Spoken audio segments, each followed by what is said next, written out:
I'm going to go host B3 Gaming Cassette, apparently. Woo, cassette, yeah.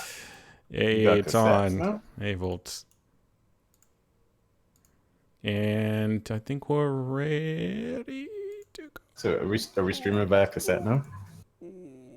You know, that was the actual...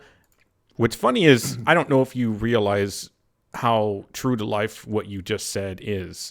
Do you remember the whole legal issue where Joe Rogan was taking up like the fight to stop this one guy from suing everyone that was doing podcasts because he said he's the one that originated the idea of podcasts back in like the 90s or 80s or something? I've never heard of this. Oh my God. No, but that sounds like a dumb. It's like one of those things where people were doing frivolous copyright lawsuits, you know? No? Nothing? Okay, so frivolous lawsuits happen a lot. And this was one of those things where... The coffee was way too hot, though. I had no idea. Yes, that's exactly right. Thank you very much. Okay, so basically, this guy was saying that he had invented podcasts back way back in the day, and that what he did was get a list of of people that wanted the podcast, and he would record them on cassette tapes and mail them out. Okay. And so therefore he was the inventor of podcasts, therefore he deserved any and all residuals that would have come from it, people using the word podcast for a podcast. Know what the inventors of cassette tapes. He's got a good point. I think all clergies and monasteries should get residuals on every time somebody does the missionary position with a prostitute. so it finally got debunked because a lot of people got together and kind of like a free legal type stuff and sponsored legal stuff and paid legal stuff, and they kind of like formed a super group, and they were like, all right, no, apparently what you're talking about is something that's been done, whatever. There was another dude that did this thing, they had to go and research all this stuff, and they finally blah blah blah. Anyways, but I think that's still like something that's being debated a little bit here and there every once in a while. It's like, who have originated podcast? Now that boring shit's over. Jeez, I'm boring myself. B3 Gaming Cast. Gaming Test? Take 2. Hey everyone, welcome to the B3 Gaming Cast, episode 49. This is your host, Janzer, who's not always shitty, but most of the time. And today, we've got returning Philemon Grundy on the YouTube. Hey, I'm trying not to fall asleep after that whole podcast thing, but yeah. Yeah. And we've got a special guest today, thankfully, to fill in for the Count, Grammaton Dryad. Hey everybody, hope everybody's doing well. All right. All this time this wasn't Count? I missed that joke. I know there was a joke there. I missed it. I'm off today. Sorry. It's April Fool's, so everything is like, what are you saying? What are you trying to say? Was it really Count? Really Count. Yeah, exactly. SJWs. Graham was just using a Jesus Christ. That proves it. It's truly Count. Was. Yep, it's Count. Yeah. It's just that voice thing he likes messing with. Whatever. And no, Count's out. He went to go. He told me he's got to go have dinner. That his wife told him that he has to go have dinner. Was it with the in-laws? Yes, that's correct. So he's like, I've got to go do this, and then I have to go watch this movie. I don't want to. And I was like, look, it's Ghost in the Shell, naked but not naked. ScarJo should make things better, Yeah, true that. Yeah. Wait, so his wife wanted to see it, but he didn't want to see it? Yes, that's correct. I think that's bullshit. I'm sure he's also... Remember, his wife follows his Twitter, remember? So he's got to put up appearances, too. Oh, why would I want to watch that woman that's basically naked in the movie? Scarlett Johansson. What do I want to see that for? Yeah. So they play the game. They've been married a while. They play the game. But... yeah, and she likes to troll him too, so he's probably like resisting even more, so she'll push even more. So he's got it down. As long as they're having fun. Yeah, right. Let's see here. All right. I've got one small thing. I don't know if either one of you guys, speaking of movies, looked at this. There's a couple of things actually in movies that I kind of wanted to bring up. One of them was the It trailer. I know you, Phil, I think somebody brought it up last podcast. It was either you or Count. Talking about Stephen King and Pennywise and shit, right? Yep. There's a new remake. I'm thinking it was Count. But I don't think either one terrifying. had watched us. Oh my God. Oh, I watched it already, yeah. Did you watch it? What'd you think? Well, I'll be honest, I'm not afraid of clowns, so it didn't do anything for me. Okay. But I know the people that there are people who are afraid of clowns because they saw it when they were a kid. Actually, my girlfriend's not afraid of clowns, but she does not like it at all, the movie. Oh, dude, Tim Curry. I mean, his teeth alone, like normally, when he smiles, and it's scary as fuck. I'm not kidding. He's got a mouth that looks like death. I don't know what it is. It's like if he smiled, hey, how are you? Ah, Jesus Christ. Hold on. I'm just... I have heard some people saying that they prefer the original clown. Like, it didn't look so overly done to look scary. But just the presence was what made it scary, as opposed to, we're going to make this clown look scary. I agree. And here's the problem I had with the trailer, is that they're doing the exact wrong thing. See, Stephen King, in a lot of, people say what they want about his writing, but a lot of horror is not really about punch you in the face kind of thing. That's shock type value. A lot of the insidious horror is low key. And that was the whole thing about Pennywise with Tim Curry, is he was kind of like, hey, buddy, how's it going? Come on over here. Have some fun down here. It wasn't, I'm going to be scary. Ooh, the clown in this one, they are trying, and they shouldn't try. Not on this, Yeah, it becomes less scary because it's more explicit and less like an unknown. Whereas the other way is more of a get you uncomfortable so you can't find the right spot to be comfortable again, and it sits with you. Yeah, John Wayne Gacy. He was a clown, dressed up as a clown, killed boys, there's something scary about the friendly, hey, I'm supposed to be a friendly thing, right? A person, whatever. And the fear behind that, there's a lot of other inappropriate things I could say about other jobs that I'm not gonna, so I'll bypass that. But yeah, I was a little let down by the trailer for sure. I actually like the kids. I think they worked all of that looked fine. But I was really kind of not feeling the look of the clown or any of that. I was like, no, don't make him scary. Don't try, Yeah, I think the persona is what should be scary. Oh yeah. Just it's a lot of foreplay, all right? It's not a lot of anyways, I won't go into that further. But the other thing I saw, another Stephen King movie, The Dark Tower. So I was freaking out about this the other day. God.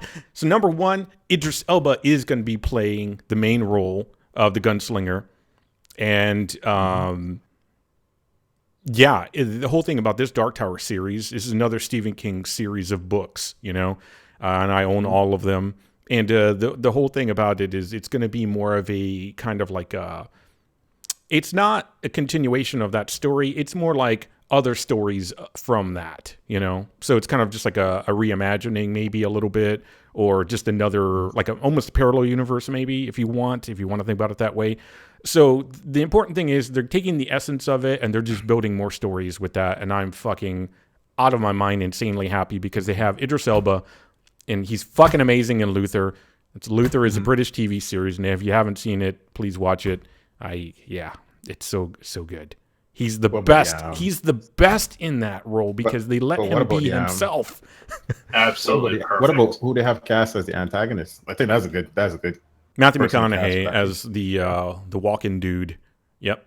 Who the walk-in dude actually goes back to, Randall Flagg. He ties into that other series, that other large. They did a mini series of it.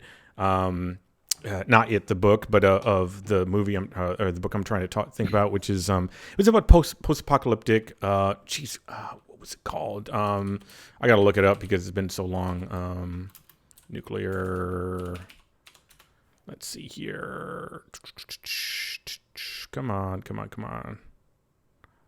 I know they've done a whole things. What they've done, like Cujo, Dead Zone. They've done Storm of the Century. That was like a series that they did. They did Carrie. He's had a lot of his stuff. The Mist. Remember that? I think they're actually redoing The Mist.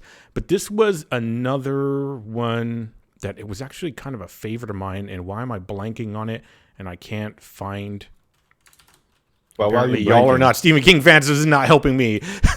While you're blanking, I would say that I do like Matthew McConaughey cast as the antagonist in this because Randall Flagg. Seeing him in like other films, I remember seeing him in a bunch of regular, like cutesy type films, chick flicks, and then seeing him in Rain of Fire, and I was like, whoa, this is a completely fucking different dude.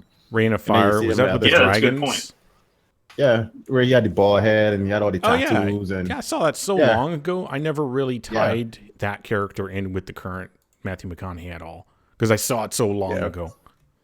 Yeah, but since then, that was a completely different, and you see that he had a lot more range than people probably thought he did. Really? And you think that's a movie to consider him to be like range, or are you saying after the fact? No, I mean. Initially, a lot of his movies were like chick flicks, he's a lot of movies you think of him as the male in the chick flick that's either the issue or trying to win over or whatever, blah blah blah. But you're right, because that's a very non-female aesthetic role. It's just a big brute dude, and like he's a badass and action star. That's not his most dynamic range. Obviously, you got like Dallas Buyers Club and even on Wolf on Wall Street, he had that kind of. Oh, that's commanding. Amazing performance. Hell yeah. But I mean, before he just used to be in a lot of. I mean, it was earlier in his career. He used to be in a lot of. He was more well known for those, and it was like, good. You see something different. This guy's got something that To be fair, those kinds of roles usually probably require a bit more acting than being the action star.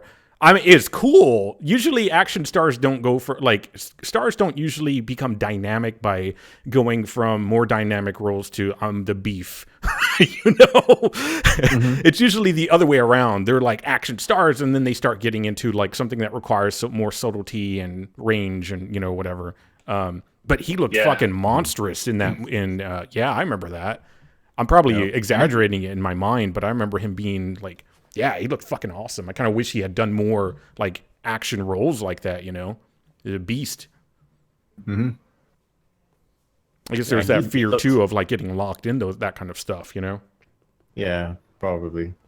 Then he's done stuff like the lawyer or whatever, and like Amistad and a bunch of different roles. Yeah. Wasn't he in the Detectives movie? Only watch Amistad if you're in a good mood. If you're in a bad mood, don't watch Amistad. Yeah, it's a little bit of a downer. It's a little bit never watch it. Got it. Oriented on slavery. So I've seen a lot of stuff, man. Yeah, I get what you're all saying. But I was gonna say, wasn't he in the True Detective? Was he not in that? I don't think I watched that, so I can tell you. It's a show on HBO. True Detective. I'm not familiar with that show. I haven't watched it, but I know enough. I mean, let's see. He was an executive producer. He was in it. There you go. I thought the whole thing about that was it's kind of like even a little bit of a kind of a joke, and I hate to use the word meme about him being that kind of. I think both of them, or maybe both of them, are just they have that long vision, about like what's your place truly in the world and that and existence and all that. And I'm like, oh, I'd love to watch that. It's like right up my alley. Yeah, but. Yeah. Dark Tower, awesome. 2 great actors. I hope that means a lot of money, and I think it does mean that. Idris Elba's got a lot of like heat behind him right now, which is good. So it's a Stephen King book as well too. So I mean that does have some pull. It really doesn't. It really doesn't. And here's the thing: me being a Stephen King fan for fucking forever. Here's the problem with Stephen King adaptations. they're fucking usually horrible. They're usually a bad day. Even The Mist didn't come over very, very well. Shit. There's very few of them. The Green Mile short story came out very well. There's very few of them, you know. But that's why I was kind of happy to hear that they weren't doing it play by play from the book. But they were saying, all right, these are the characters from the book, but this is not what happened in the book. This is other stuff. So it's like, absolutely. Because no, everybody's gonna come in there with their expectations from the book and be like, is it gonna be like, oh, this book was better? And I'm like, Jesus Christ, man. And there's no way they can do all 6 books. That would be ridiculous. You would need so much time. Even it, like that the reason why they did it as a miniseries before is because there's so much behind that fucking story. It's hard to take. That's why it's best to take his short stories or novellas, whatever, and turn them into, even those they turn into multi-part, like The Langoliers, that turned into a multi-part TV series. His stuff is not really, it's you know what? God damn it. Netflix is the perfect platform for his shit now. They should just take it. In fact, the guys that did Stranger Things, the 2 guys, I can't remember their name, but it's 2 brothers. Yeah, they took a lot of their stuff from Stephen King, you know why? Because they actually tried to do it. They tried to remake it. But the at the time, whoever has the right to it's Fox or something like that, they were like, no, you don't have a history of experience in this, so you could do something else. And they're like, well, what about an adaptation, like, something like this that pulls a lot of references? They're like, yeah, that's fine. And that's why the directorship went to some other guy, whoever is going to be directing it now. I can't remember names, but I do know this for a fact. Yeah, they wanted to do it. It was on Netflix as well too, as opposed to Fox. Absolutely. Yep. But Netflix is the perfect platform for it, man. Shit. Look at what they're doing with the Marvel comics. Oh my God. Oh yeah, for sure. Oh my God. I want this to happen now. Please, Netflix, pick up a bunch of fucking adaptations of Stephen King's books. One thing that did actually go very well, and apparently it's on Hulu, and I didn't know about it. I think it's 11/22/63. I've read that, and I know these are Stephen King things that are references that you guys don't know. But it's about what if John F. Kennedy had not been killed that day on 11/22/63, that kind of thing. Gotcha. And it's by a guy who gets sent to the past without any. There's no role. It's not about the science. Okay, with Stephen King. Is that the one that has in James Franco? I don't know who's in it. I just found out today that that's on Hulu, and apparently it did really well. I can look it up right now, but because I sure saw a trailer for that a while back, but then obviously it was not on the network that I could see, so I just never followed up on it. It does look like that's James Franco. Yep, it's got James Franco. Yep. Yeah, there you go. Yeah, I heard about that one. Yeah, that's pretty cool. And it's got like 79% on Rotten Tomatoes. That means it's good, right? Well, you get around the B. Rotten Tomatoes is good. Get a B, and that's pretty good. 8.3. It's easy to get way lower than that. Yeah, that's true. Yeah, you just want to be in like the 80 range, and you're probably okay for a lot of things. That means that people are not over the top. 75 up. Yeah. So, but that was a great fucking story. Great fucking story. It's just, I know that when I started reading Stephen King, people were like, oh, he's a trash novelist. He just writes all this stuff. But I learned about the history of how he went about things and all that. And if anything, he is prolific as hell. And he, to me, really stands as like, keep doing what you want to refine, keep refining whatever it is that you want to be good. And you're going to get some hits. You're going to get some misses, but it's work. It's work. You got to put the fucking work in. That's interesting though. Cause I remember Stephen King just being the horror guy. He was like, all right, you want a scary fucking book? Yeah. Stephen King book. Yeah. That's what some people would say, well, this one wasn't as good as these other ones, but they were always like, look, you want scary shit out of yourself? Read this one, read that one, like all Stephen King books. He was like the horror guy. Like there's another guy. That's what people were saying. Yeah, growing up, he was being called trash at one point. What's that, Graham? Growing up, if I heard Stephen King, I was like, oh, that's scary. Like, yeah, it was synonymous. Yeah, he's done some other nonfiction type stuff, which is interesting. He's a pretty good writer, but he has his own tone. It's like, what is that one food critic guy that Anthony Bourdain. I love how Anthony Bourdain writes. it's very much in my own voice and stuff like that. So to me, I'm like, oh, I really love how he writes. I like how he scripts his lines. I like how he delivers it, all that. It's a very specific voice, though. If you don't like that, it doesn't matter what he says. You're probably not going to like it. Or that guy from Top Gear, the main guy, Jezza. I can't remember what his name is. He got in trouble for punching one of the producers, and that's why Top Gear is not a thing anymore. But it's the main big dude. I love how he writes and I love how he delivers lines. But once again, if you don't like that kind of style, then it doesn't matter what they do. You're not gonna like it. But it's interesting because you're talking about Stephen King, so now just looking at some stuff and how you were saying, his books were unconventional and some people didn't really get that. And interesting thing is that I'm seeing articles saying that Stephen King's It horror was the most unconventional horror of that particular time, and that the new trailer is the exact opposite of that. So people are like, we don't like what we say now. Yep. So yeah. It didn't look good, but that's kind of how things go, Hey, at least Stranger Things was a good series. Yeah. But it kind of makes me wonder how much influence he has on this. If people just bought the rights and they say, like, all right, we can do this now. It varies. He has no influence on it. Jeremy Clarkson is the guy that I was thinking about for Top Gear. From Top Gear. That's not the thing. Here, there's an interesting fact that I know. Stephen King used to option his, and I'm guessing he still does it, maybe, hopefully. He used to option out all of his stories for people that wanted to write scripts for $1 to people that were up and coming like directors. He was like, you want to try it? Go for it. So he was actually very liberal with like, hey, create something great, go ahead. But maybe that's why there was a lot of stuff out there that's not so great, that he's done. So, or that, not that he's done, but that's been done in his name, because he doesn't always have, he's not always sitting in to make it good. Green Mile, I know he was there on that, for example, and that was a short story once again. So went along very well. Shawshank Redemption, So that one is another great one, but never watched it.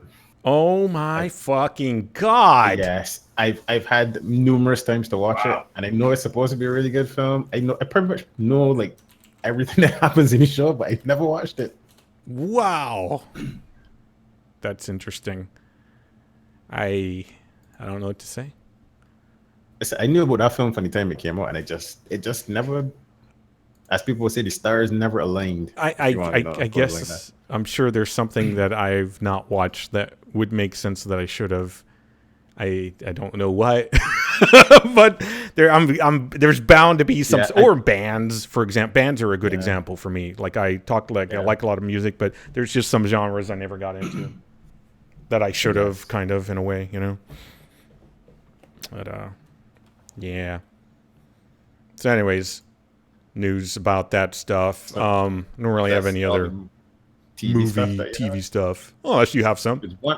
There was one TV thing where I saw that Josh Wheydon is supposed to be writing and directing the new Batgirl movie, which I find very interesting because he did for Marvel the 2 Avengers movies and he did stuff for Agents of S.H.I.E.L.D. and it's like, so we knew that there was a bad breakup between them two, and it was like he going completely across the river to DC now. Yeah. So I was like, interesting. Yeah. Well, I mean, here's the good part. They're going to finally get a good movie. I think so too. He's really good at what he does for female characters, honestly. So, yeah. Sweet. Yep. So that's true, because he had like Buffy, which I thought... I'm sure there probably got people that may listen to the podcast that were big Buffy fans if they used to watch that. I didn't like Buffy at all. I thought it was shit. But it seemed to be the shit back then. Everybody was watching it. Like all my friends, I was like, that. I don't know. I guess something about those like movies where you got a lot of teen angst and stuff. I was like, fuck this shit. I hated that stuff. Yeah. Even as a kid, I when people came with that kind of drama shit, I was like, oh fucking hell. Right. So, yeah. It's Batwoman. Not Batgirl. But he's good at doing what he does, so yeah. Did I put out this? I think I did. Yes, I did. All right, good. Just all I know about Buffy is there's some character that's a brunette that is a sweet rack. I think I know what you're talking about. I think that's stored That's in all my I know. head. I don't even know her name. I don't know either. I think Talk to the funny do guy know with her the name. weird name. That's There's all I know.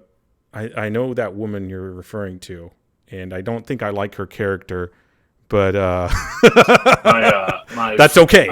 My roommate, freshman year of college, was a big like Nintendo fanboy and really into Buffy and like something else. So like by proxy got exposed to a bunch of shit that I was like, oh, whatever, blah. Yeah. But yeah, cool. I'm like, that's that one chick. I like that chick. And then you tell me the name. I'm like, I don't, whatever. I mean, I don't know if I like her or not, but she looks amazing. Oh, yeah, that's the one. Well, yeah. I don't know who you mean, but I just looked at pictures and I was like, oh, well, I know who you mean. Somebody somewhere out there in the future is going to be yelling back at whatever audio device. It's so and so. Oh, I thought you were going to say they're yelling at you misogynist. Yeah, I want to massage something. What? All right. Heyo. Chris Carpenter? Charisma Carpenter. So, I knew I had her name in my head somewhere. Charisma Carpenter. She's got a lot of charisma. I agree. Twice. Heyo. All right. Any other not gaming, video or movie, TV show stuff? We already talked about Iron Fist. I haven't watched anything new other than, I did watch the two specials for Dave Chappelle, but otherwise I haven't watched anything new. And I just watched that It trailer today. Yeah. I did. They had a Spider-Man trailer that came out to a second one. Apparently, people are saying, "Don't watch it if you don't want spoilers." Yeah, it looks like it has a lot of spoiler stuff in it. I don't know why the fuck people make trailers like that. I don't know. Oh, so that means this is gonna happen, and then this is gonna happen at that point. Then it's gonna. They're like, "This is the coolest part of the movie. It's so action packed." But yeah, then he's gonna have to reveal that this is this and that. But that's so cool. And then the other thing too is like when you see certain things, like, all right. He gets the Spider-Man suit from Iron Man in this, remake of it. And then you see a part where he takes it back from him. But then you see other parts where he has on the suit. So it's like, So this obviously happens at this point. And then I can tell that this happens so it's like, it pretty much, giving you the whole story. Yeah. So I don't really care though. I mean, it's not like Spider-Man has like a really deep story that's going to have twists and turns that are going to have you sitting at the edge of your seat. So I don't care. What? I don't know about that, but I do know that after this movie, Sony said, they're basically taking the property back. And I'm like, oh my fucking God. Yeah. I heard somebody saying from Sony saying that, this is something that's, like a once in a however many millions of years or something could probably happen. It's unfortunate. This is probably the last time it's going to happen. Okay. Well, if you won't be bitchy about it. Well, yeah, it's just. But you know what? It's money. You know what? We only write this stuff. We see that you're taking this and making a big name for it with your name on it. We feel a little uncomfortable. We feel like we're playing second fiddle to something that we own, that we bought from you. So how business goes. I do want to, my ball. It's true. Like, oh, you did better, but it's ours. Oh, great. Thanks for giving us all that hype that's going to come back to us and all that. But I do want to mention one thing that Volt said. He's like, FromSoft showcasing their DLC before release. Here's the thing that I know for a fact. Japan does not give a fuck about spoilers in any way, shape, or form. They will show you the end boss you're going to be fighting. So there's no question. They will show you somebody dying in a trailer. In movies as well. They don't care. To them, it's more about like, oh, let's just see how it plays out. They don't really care so much about like, just trust me, go watch. It's kind of a known thing. Maybe because I follow a lot of that stuff. I'm just like, it's something I've known throughout the years. They just don't give a shit about spoilers in any way, shape, or form. It's only the West that gets all touchy about like every goddamn thing that ever happens. Oh, you moved your hand a little bit to the right. Yeah. So, depends on what kind of story you're telling for me.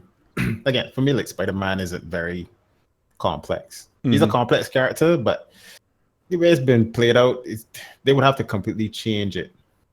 like how I've heard they say that they're gonna do a Venom and it's gonna be R-rated now too. Right, Venom right. movie. Well, they fucked up Spider-Man goes. 3. That kind of fucked everything up. Spider-Man 2 was great. Then they fucked up 3. So, 2 was probably the best of the Spider-Man movies anyways. But, yeah. Yeah. And then 3 was garbage. And, it just didn't make any sense why Venom was Venom and how they Topher Grace, get out of here, Red. Wasn't his name Red? Or no, was that the father? I don't even know. I didn't watch that 70s show. Red is the father, yeah. The father, yeah. I didn't even watch it. I would look at it occasionally and I'd be like, nah. I was like, Redhead looks hot, but even she can't pull me into that show. Sorry. I was like, not going to happen. Take that. Yeah. Well, so video games. Yeah, let's move on to video games, I guess, if we don't have anything else. The only other thing that I've done with any sort of media that is not games was I watched through the show Terriers in the last couple weeks. Yeah, I was wondering. It was pretty great. Yeah. I enjoyed it. I thought it had some good writing, and it had a good overarching theme throughout the entire show that tugged at the characters just like it kind of tugs on you. You just keep, like what's exactly going on. And I like the way that it departed, even though that's where it literally ends forever. But yeah, I like that. I really liked the depiction that it gave of the main character guy, I guess, even though he has a partner. I just know it's Donald Lowe. That's why. Yeah, him. Or Logue, I don't know how to say his name. His sister is a pretty interesting character that threw in there. And I think that they did a pretty good job of their interactions. And the way that he talks about her to other people too, because she has a mental handicap. What would you say? A cognitive kind, but what would you say the show's about for people that don't know what the hell you're talking about? Well, if you ever look at the title of the show, which is Terriers, you look at the splash image for it. It shows a dog. It's not about the dogs at all. The whole thing is that the show is about a PI who's an ex-cop and a partner who's an ex-criminal, and they do odd jobs and private investigation work. And the show is most likely called Terriers because it's like the idea of a dog sinking its teeth into something and refusing to let go. Yep. Because they're both very stubborn and they dig into things. Yeah. So, yep. Yeah, it also reminds me of that. Now this is a pullback. Kids in the Hall. They had a song, Terriers, blah blah blah blah blah blah blah. It just look up Kids in the Hall, Terriers on YouTube, kids, and you'll be like, I don't understand. I'm like, I know, I'm old, sorry, but that fucking song has been in my head since I first heard it so long ago, and I always want to hear it sometimes. I don't know, but yeah, no, it's a great show. The other guy, apparently their character names, I kind of looked it up while you were talking. The main guy's named Hank Dalworth, and his partner is Britt Pollock.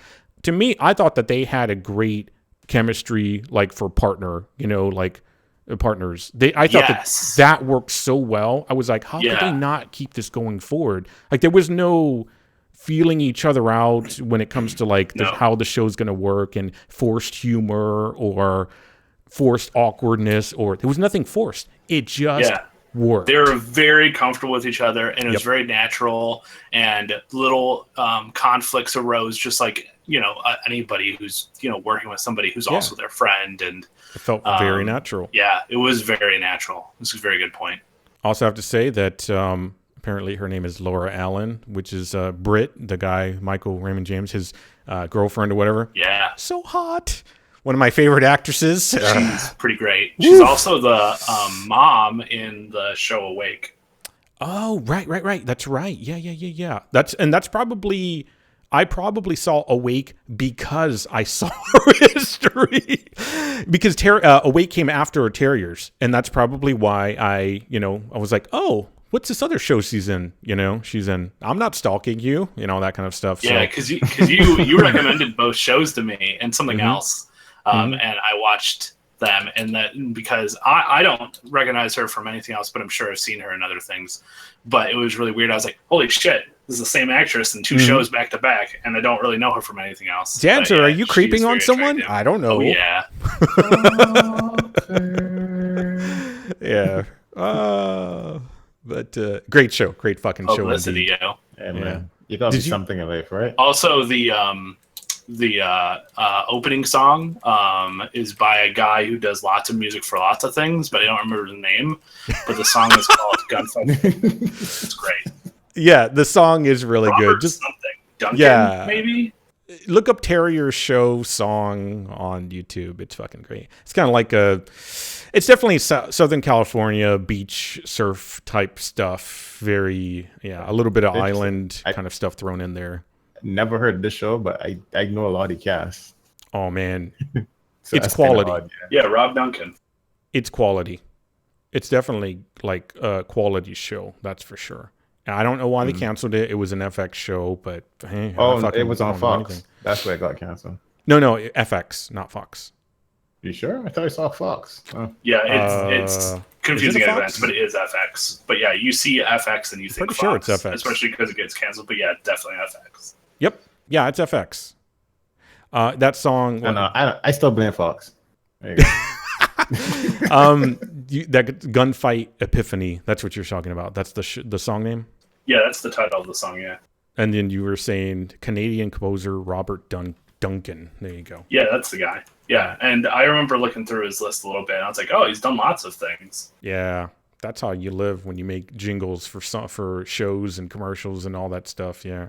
Mm-hmm. You're all over the place and no one even knows. It's a great little fucking song too. It's true. It's so weird. I mean, and that's the shitty thing about like finding that stuff is like, why did you stop? Why did you take it away? But at the same time, I'm like, you know what?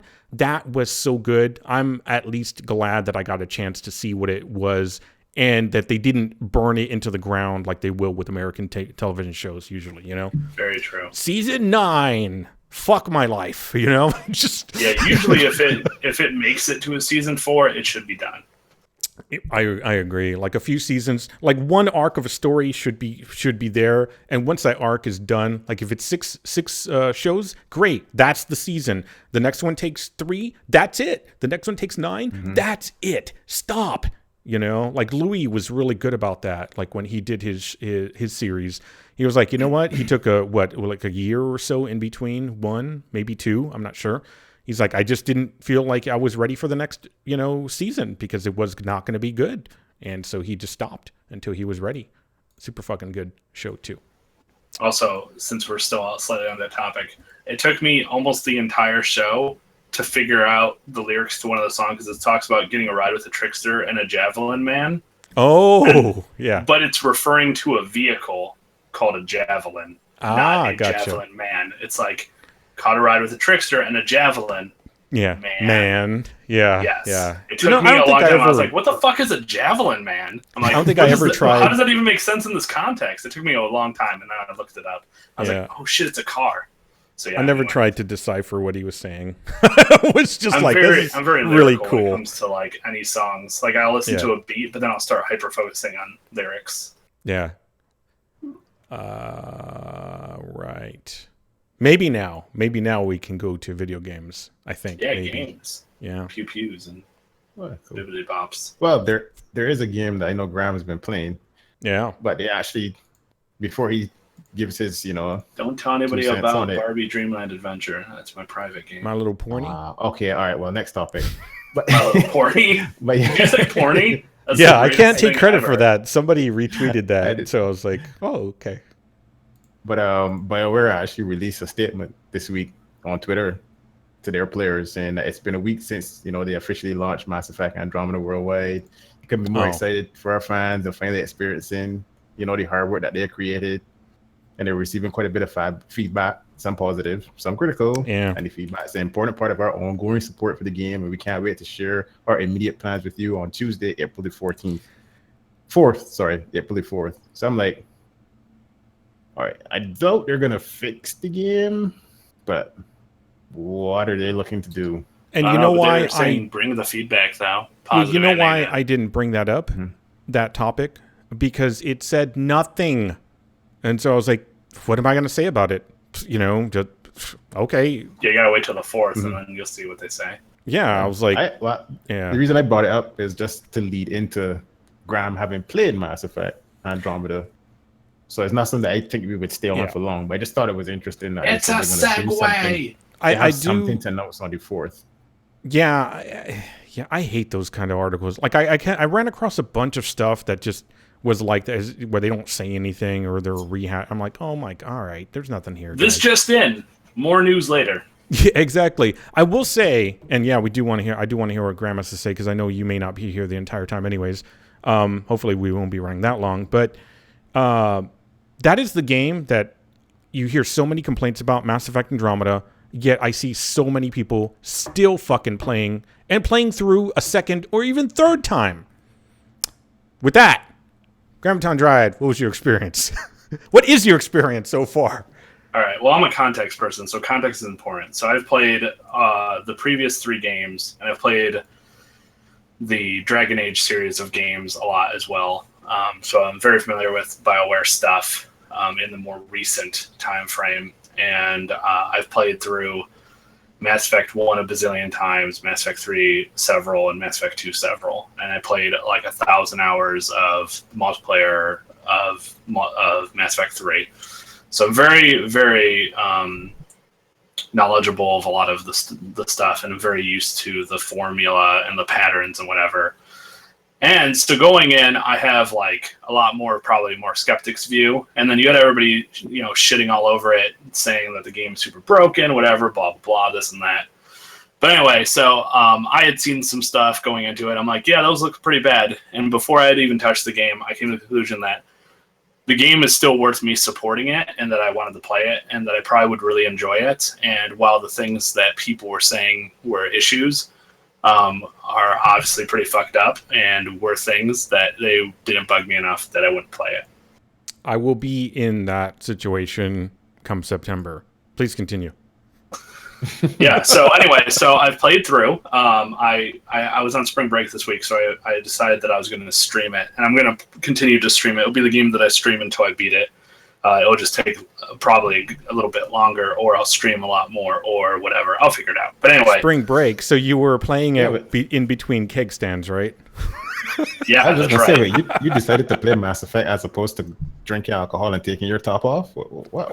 Hey, nothing says that he didn't do that. About my top By the way, Grammaton Dryad on Twitch. Go watch him take his top off and drink doing keg stands while he's playing MEA. There you go. Which is a great metaphor for the actuality of me playing games and being outrageous, which is true. But yeah, so I have not beaten it yet. I decided in all my previous games, playthroughs, my first playthrough, I've always done normal. But having played so much of Mass Effect 3's multiplayer, I was like, you know what? I'm going to give myself a little bit more of a challenge. So I started off on hardcore, which is not the hardest difficulty, but it's the second hardest one. The reason why I didn't want to do the hardest difficulty is because usually they really do challenge you and your knowledge of the different mechanics and powers and your synergies. Mm-hmm. And a lot of stuff is new. So I was like, that's not a good flow for me yet. It'll be really good like for a second playthrough, but not the first. So I did hardcore. There's been a couple of fights where I got like in trouble and had to redo them. But otherwise, it's been pretty smooth sailing. I have done 2 settlements. You go to each planet and set up the settlements. And I'm guessing that's the way they're going to measure progress through the game. So anybody who's beaten it will be like, yeah, that's totally true. Or no. But I don't know yet because I haven't beaten it. But anyway, my experience with the game is that it's pretty much what I expected, but different because you're in a completely new galaxy and you're trying to start colonies and life, and everything's gone to shit. So everything's chaos, but the characters and the format, the tutorial type of format, everything is very BioWare-y. It feels very much the same. And a lot of people had played the stuff before the full game came out, and I wasn't one of those people. And I think the problem with BioWare games is because they have such a strong writing and character development, and seeing things pay off later within the same game that you start early. So you start making choices and whatever, and then you get to see the way they impact things, especially through characters and character choice. When you play like an early part of the game that doesn't have a lot of those payoffs, it doesn't show the full scope of the game. And having played so many Battle games, I figured as much. So when a lot of people said anything besides animations being wrong or bad, which is very much the case, there's a lot of things, but a lot of the things are little. The game content itself is extremely great, and it's very BioWare-y. So in terms of content, it's very similar, especially story, the way you interact with people.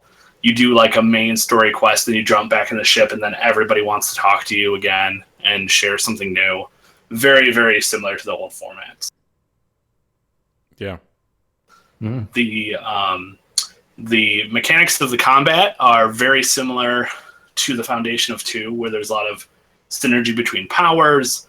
You're supposed to be moving around and doing stuff, but they added the jetpack or the jumping feature, which is a hugely new mechanic, which gives you a lot of mobility and a lot of jumping ways to up flank and move around, and it's also really cool.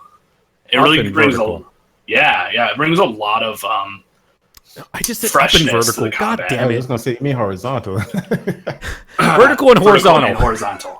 That's like a double jump then, right? Up and I know. vertical. Jeez, But yeah, I'm it's sorry. really cool. I'll shut up. It's really I'll cool. shut up. Let me it mute adds, myself. adds a whole bunch to the combat. It allows you to get up to places that you wouldn't before. Instead of a hallway or a room being cover and open space, now you're like, I can go up on that roof. I can jump away. I can go behind cover and use it if I want, or I can go over here. And then even one of the really cool things is the profile, the Explorer profile, has a blink dodge, and you can actually go through some objects, which is really cool as well. But the combat continues the trend that it took from 2 to 3, where they just added more things and made things more. They give you more options, and they made it more fluid. And I feel like this game has done the same, except that it's added a whole lot more to it as well. So combat is amazing. The story thus far is very similar, well written, all about the characters. The only things that I see thus far that are negatives really at all are sometimes the animations. But apparently I did it wrong because I did it right. And I played the male dude, who apparently is less stupid looking. But the only animation stuff that I have seen, maybe lucky. The only animation stuff that I've seen is a lot of times when you're talking to people.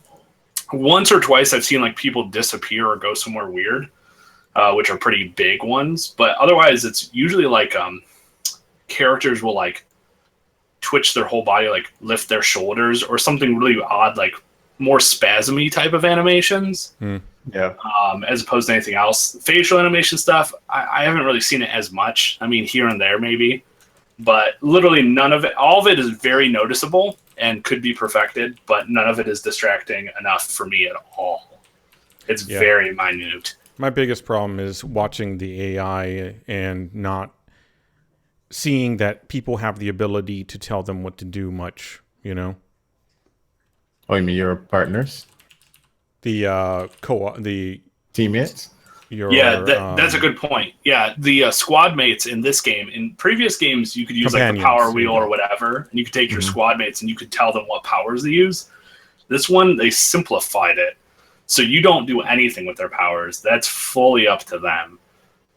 You just tell them either where to sit and cover or where to attack, or when you want them to come back, which all existed in the previous games. Oh, yeah. But, yeah, you don't have the ability to issue out powers, which is really too bad. I think last time I streamed, I talked about that a little bit, about how I thought that was kind of a bummer for me. But they give you so many options for yourself because you have 4 profiles and 3 powers on each profile, and you can switch them literally any time in battle, that you can adapt yourself to any combat scenario, and you can synergize with your teammates accordingly by switching your profiles. So in a way, they made it so that you don't need them as much, which is kind of too bad for me, but I think for a lot of people who don't even think about the fact that they have squad mates and are like, oh, they're dead, I didn't even notice. I think it's probably a better direction for most people, but it is too bad. Yeah, I mean, the AI in... I went back and played ME2, and the AI in there is really not great at either. I'm talking about companion AI, sorry. I should have specified. It's not great either. I mean, I had a horrible fucking time when I was trying to get my AI to do certain things or stand in certain places. It seems that you were laughing and having a good time, man. They didn't do what the fuck you wanted to do, but you seem to be laughing all the way through it. Yeah. Were you having a good time, or were you just laughing at the stupid because you had to? He was laughing at the stupidity. I'm being very sarcastic about it. Yeah, no, and that's why I'm like, yeah. Because, no, it was very frustrating. It's so frustrating, but when you're live streaming, you take one of two routes. You either go with the salt, because it can be funny, and it allows you to kind of vent that off. Yeah, and it's totally fine. Or the other thing, which is just like, ha ha ha, this is so fucking stupid, because what are you going to do? You have no choice. It's just, yeah. Actually, while Graham was talking about it, I was thinking about it because I remember having so many issues trying to get squad mates, even in Mass Effect 3, to get them to go specifically where I wanted them to go.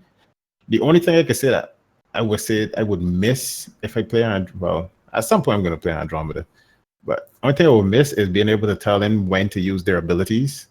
But I don't think I would miss not telling them where to go, because they used to just fuck off and do whatever they wanted sometimes, most of the times. And yeah, that I don't want to be in charge of that anymore, me personally, because I didn't really feel like I was in charge. I said, all right, go there. And they would just stand still.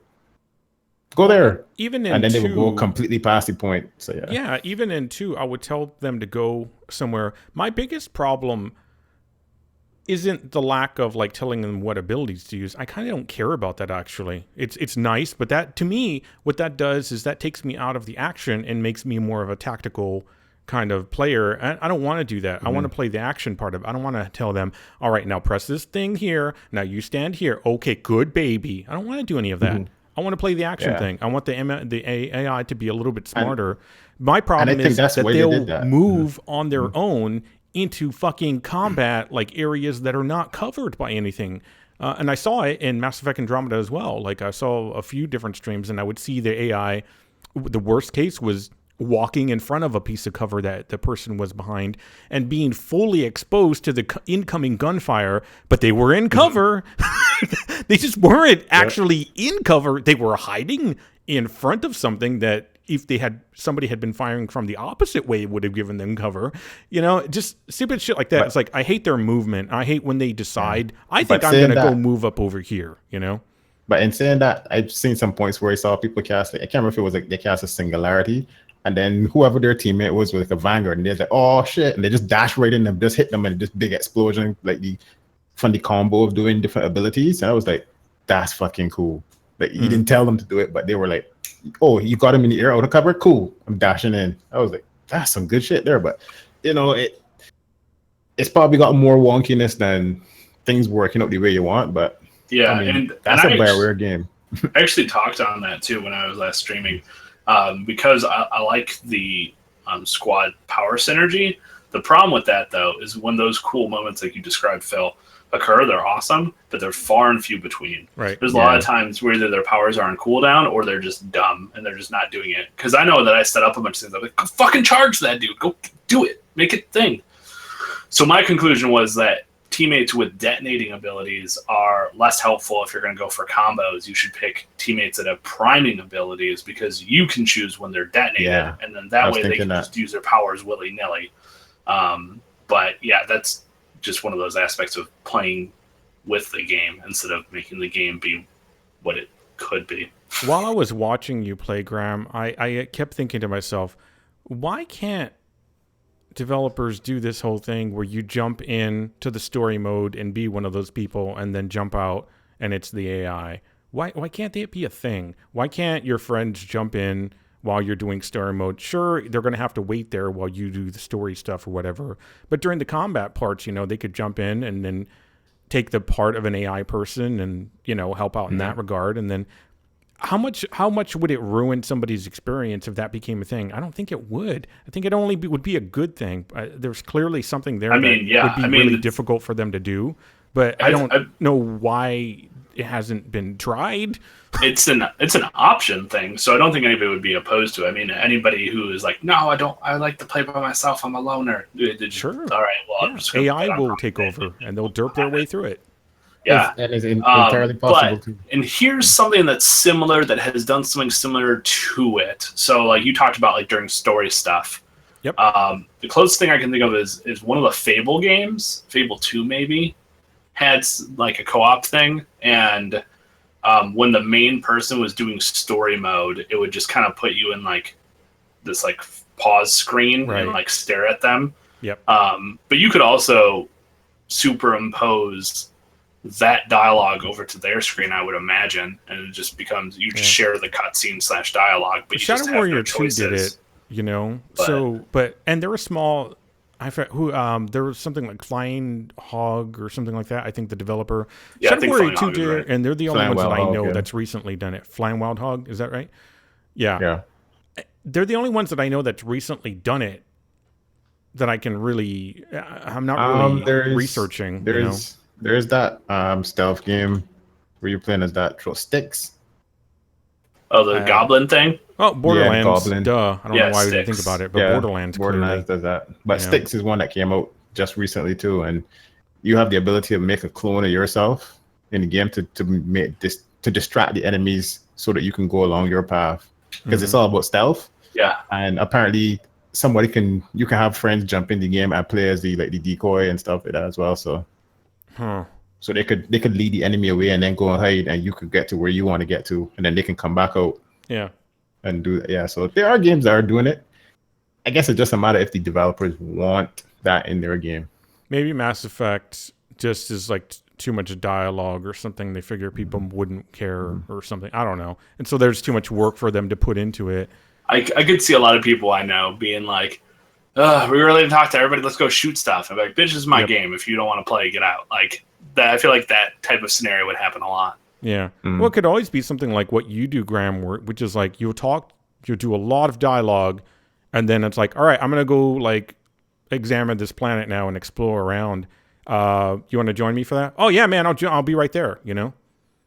Yeah, that's true. Yeah, you can just section it up. So that pretty way. much just jump in, jump out. Yeah. Hey, I'm going to go blow stuff up for like an hour. There might be a little bit of dog, whatever. And I'm like, all right, I'm going back to talk to the ship. You probably don't want to hang out anymore. Yeah, exactly.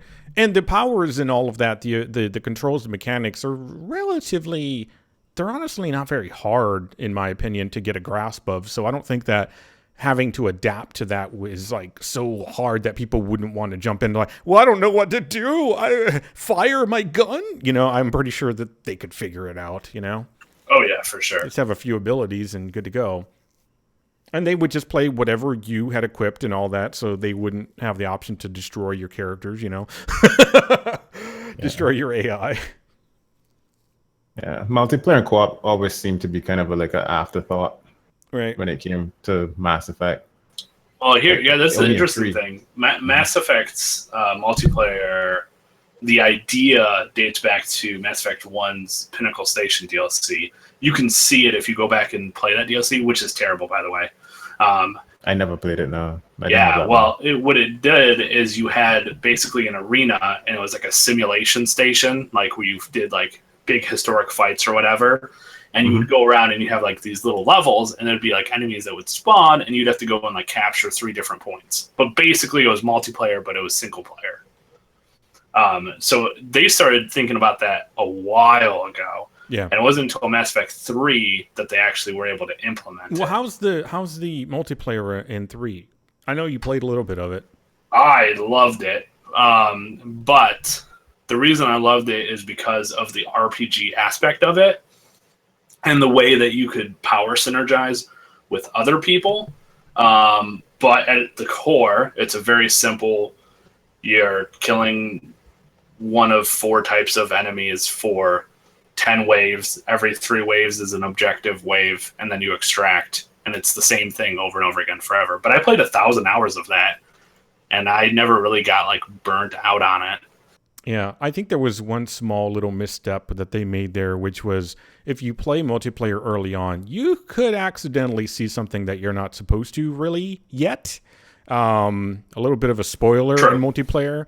Other than that, I don't know how they would have gotten around that other than because you're playing with other people and they're progressed wherever they are in their game. So they may have already come across what I'm referring to, and I'm not going to bring it up.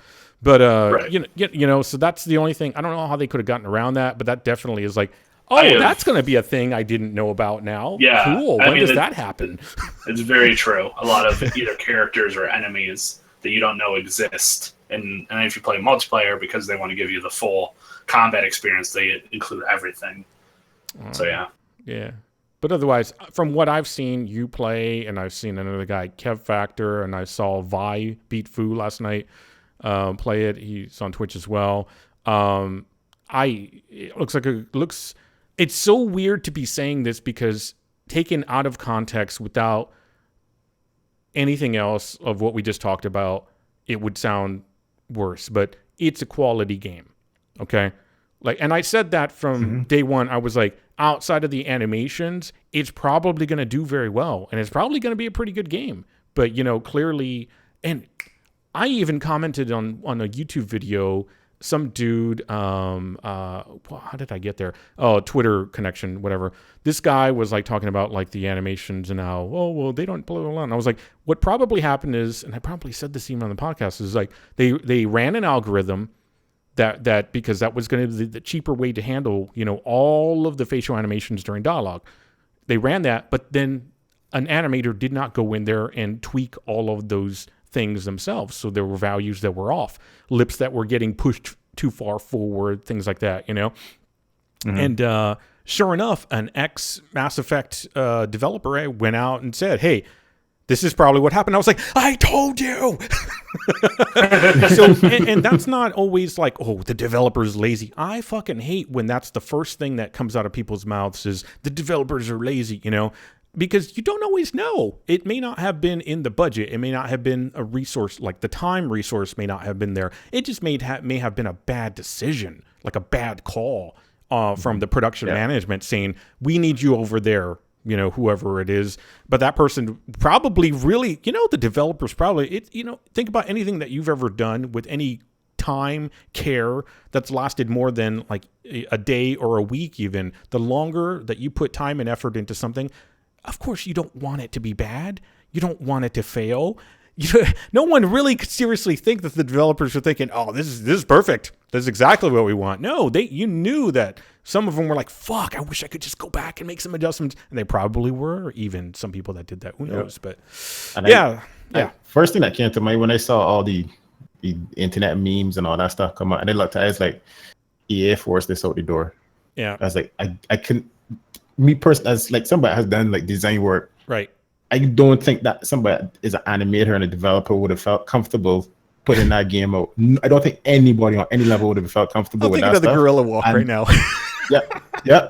And I thought, and the first thing that came to my mind was they had a deadline to meet, and it was not a reasonable deadline, and they just did what they could, and they had no control over when the stuff was going to get released. Yeah, you have a deadline that's made that's arbitrary, that's probably driven by quarterly earning, Yeah, and that said, going back to what you were saying about, how the sales and stuff are, in terms of the UK, it actually has pushed Ghost Recon and Horizon. Oh yeah, sales-wise, it's doing great. From this, down. So it was number one when it came out in terms of sales. How it's going to perform after that, I guess, is going to be determined by how BioWare tries to, clean up the mess that's there, and what can they add to keep people playing the game or wanted to go and play the game. I still want to play the game. I mean, I look at the price every day and I think to myself, should I? Yeah. Well, the good thing is the longer you wait, maybe they'll fix some of that. Mm-hmm. So it's going to be it's going to be worth, you're going to have a double, number one, a discount. Plus, it'll actually be perfectly fixed, maybe, You're not perfect, but, a lot more. Either way, better for your wallet and possibly a better condition, so. Yeah, I mean, it's 27% off already now, so it's jeez, man. Yeah, and I could just play the multiplayer until I get ready for the story. Possibly. Yeah, it just depends on how much it's burning, in your brain that you need to absolutely do it. It's not burning right now because I still got near. So, but Right. Yeah. But I'll say this about Andromeda, as somebody who hasn't beaten the game yet, but has played a lot of Mass Effect games. It continues to do a forward positive trend in terms of mechanics and combat that 2 and 3 ended up doing, and it captures a parallel. It's different, but a parallel to the kind of anticipation and excitement and the unknown of the original Mass Effect, with that kind of concept of exploration and seeing something new, except that they have blended both those things, exploration and better mechanics, to make the exploring being, instead of like waypoint on a planet, and the planet mostly is just like a giant valley with like some really ridiculous mountains. Yeah. It's got a lot more diversity and a lot more shit going on all the time. So yeah, it's really good. So I would highly recommend it to anybody who has liked any of the games in the series. You might not ultimately end up agreeing with me with everything, but I think it's worth looking at. You could just wait longer. Yeah, no, I love, like, the planet exploration in and of itself is worth it to me. I love that. To me, I like that about games. I like exploration about games, you know. Mm-hmm. The stories are, you know, I will admit, I'm not, like, I like a good story, but I'm not always as patient for that kind of thing. Even with something like, you know, Life is Strange, it's all about story. But that shows how much I really put effort into sitting there to actually playing the game, because I like the exploration of things. I like finding new stuff. I just like that, you know. That's why I still want to play No Man's Sky whenever that comes down to a price that I'm willing to pay for it, you know. I really will enjoy that game whenever it does come out. So, but yeah, I think the exploration on when MEA the game comes out. Great. The game's out. Well, it comes out at a price. I know what you mean. I wanna. So you're willing to pay for it, yeah. Yeah, it's understandable. And that's the thing too. Like, I like a lot of exploration in games, and I like games that reward you for exploring. Yeah. And like the same thing happens with me in Nier. I'm like, the game says, "All right, so the main story quest is over here," and I'm like, "Great. What's in the opposite direction?" Right. Exactly. I literally just get it and go the opposite direction. I haven't gone over here. Yep. I don't really care about that right now. What's over here? Oh, is this where I'm supposed to go? All right, I'm going to go everywhere else. Oh, yeah. It's like, and the next thing is that I go over that way, and it's like, we're going the other way. Yep. Absolutely. Yep. And I go over the other way, and I'm like, ooh, a new weapon. Yep. Ooh, what's this? Yeah. Yeah. I like that stuff. It's like, I hope you guys weren't here to see the story unfold, because that shit ain't happening anytime soon. That's usually how... Yeah, we need to beat on all of these textured surfaces. Which ones are breakable? That's how I do it. Next, we need to see if we can jump over this. What? We can't jump over this chair? What? You know, geez. It's like, why am I watching this? Sorry. Yeah. So Mass Effect 2, good game, basically. What it comes down to. Yeah, 2 is pretty good. Did I say 2? You said 2. I was thinking Titanfall 2. Because you're playing Mass Effect 2. No, I was thinking Titanfall 2 because I was going to ask Graham, so you just played Titanfall 2. Mass Effect Andromeda. Oh my God. But yes, please, if you'd fill us in on your streaming, your experience with Titanfall 2, Graham, because I know those were a couple of things you had just, you know, to talk about. Yeah, I don't know, whatever they call it, free weekend or whatever they were doing. Free trial, yeah. So they gave you the tutorial training mission, which I had played in the tech test, and then one story mission that's later in the story, and they apparently gave me like some message saying that they removed all story whatever, so you wouldn't be spoiled. I have no idea. Who needs that garbage? But anyway, that doesn't have a time limit on it, so I was like, I'll play that whenever I get around to it. But for the weekend up until Tuesday or something, you could play the multiplayer for free. So I spent like 4 hours playing it or something. I did like a half hour or whatever, and then I streamed this weekend. I did like another 3.5 with like a pal of mine who owns the game and loves it. You know, I pretty much my experience from the tech test and what I had seen since then, and then when I played it, all pretty much what I had expected and seen and experienced. No, I mean, at the very core, it's a Respawn game. It feels like a Respawn game. Respawn games have that sort of at the core, like Call of Duty feel, because it pretty much created that specific brand of like hyper speed shooter. It feels extremely like I literally was going back to core skills and mindsets and approaches to what I had in when I played like Modern Warfare 2, Black Ops, blah blah blah blah blah blah, way back when, and it was interesting. You know, my conclusion was that it has a lot of the cool mechanics and flair that Titanfall uniquely has. Well, I guess maybe not. I guess the new Call of Duties also do things from it and have borrowed from it as well, which makes sense. Take the good things from your competitors, but yeah, wall running and Titans and stuff. That stuff's really cool. That's what makes it feel different from a Call of Duty game. But really, it's about how quickly can you pour as many bullets at that person and happen to hit them as much as possible while being as spastic as possible. It's very much so a reactionary, twitchy type shooter. Mm-hmm. People, if people talk about how like you can snipe, and people who are really good can snipe, and they could like sit still and whatever. But if you can manage to move and snipe, then you're even better. Which goes back to like, I remember in Modern Warfare, people used to talk about quick scoping. They put like an ACOG scope on like an M10-4A or whatever. It was a bolt action sniper rifle, and again, it was about how quick can you be to shoot people. So it just became how quickly can you move around and quick scope someone and kill them, as opposed to quickly jump into a room and spray at the hip at people in the most likely corners they're going to be. But ultimately, at the very foundation of that game and every other game like it, it's map knowledge, weapon familiarity, and understanding of choke points / frequently walked ground. If you watch anybody who's played any of those games going back like 10 years, if you watch an experienced player, they will start either throw a projectile or something in a certain direction, which would be the spawn, or towards the like rush point. They all rush the same point.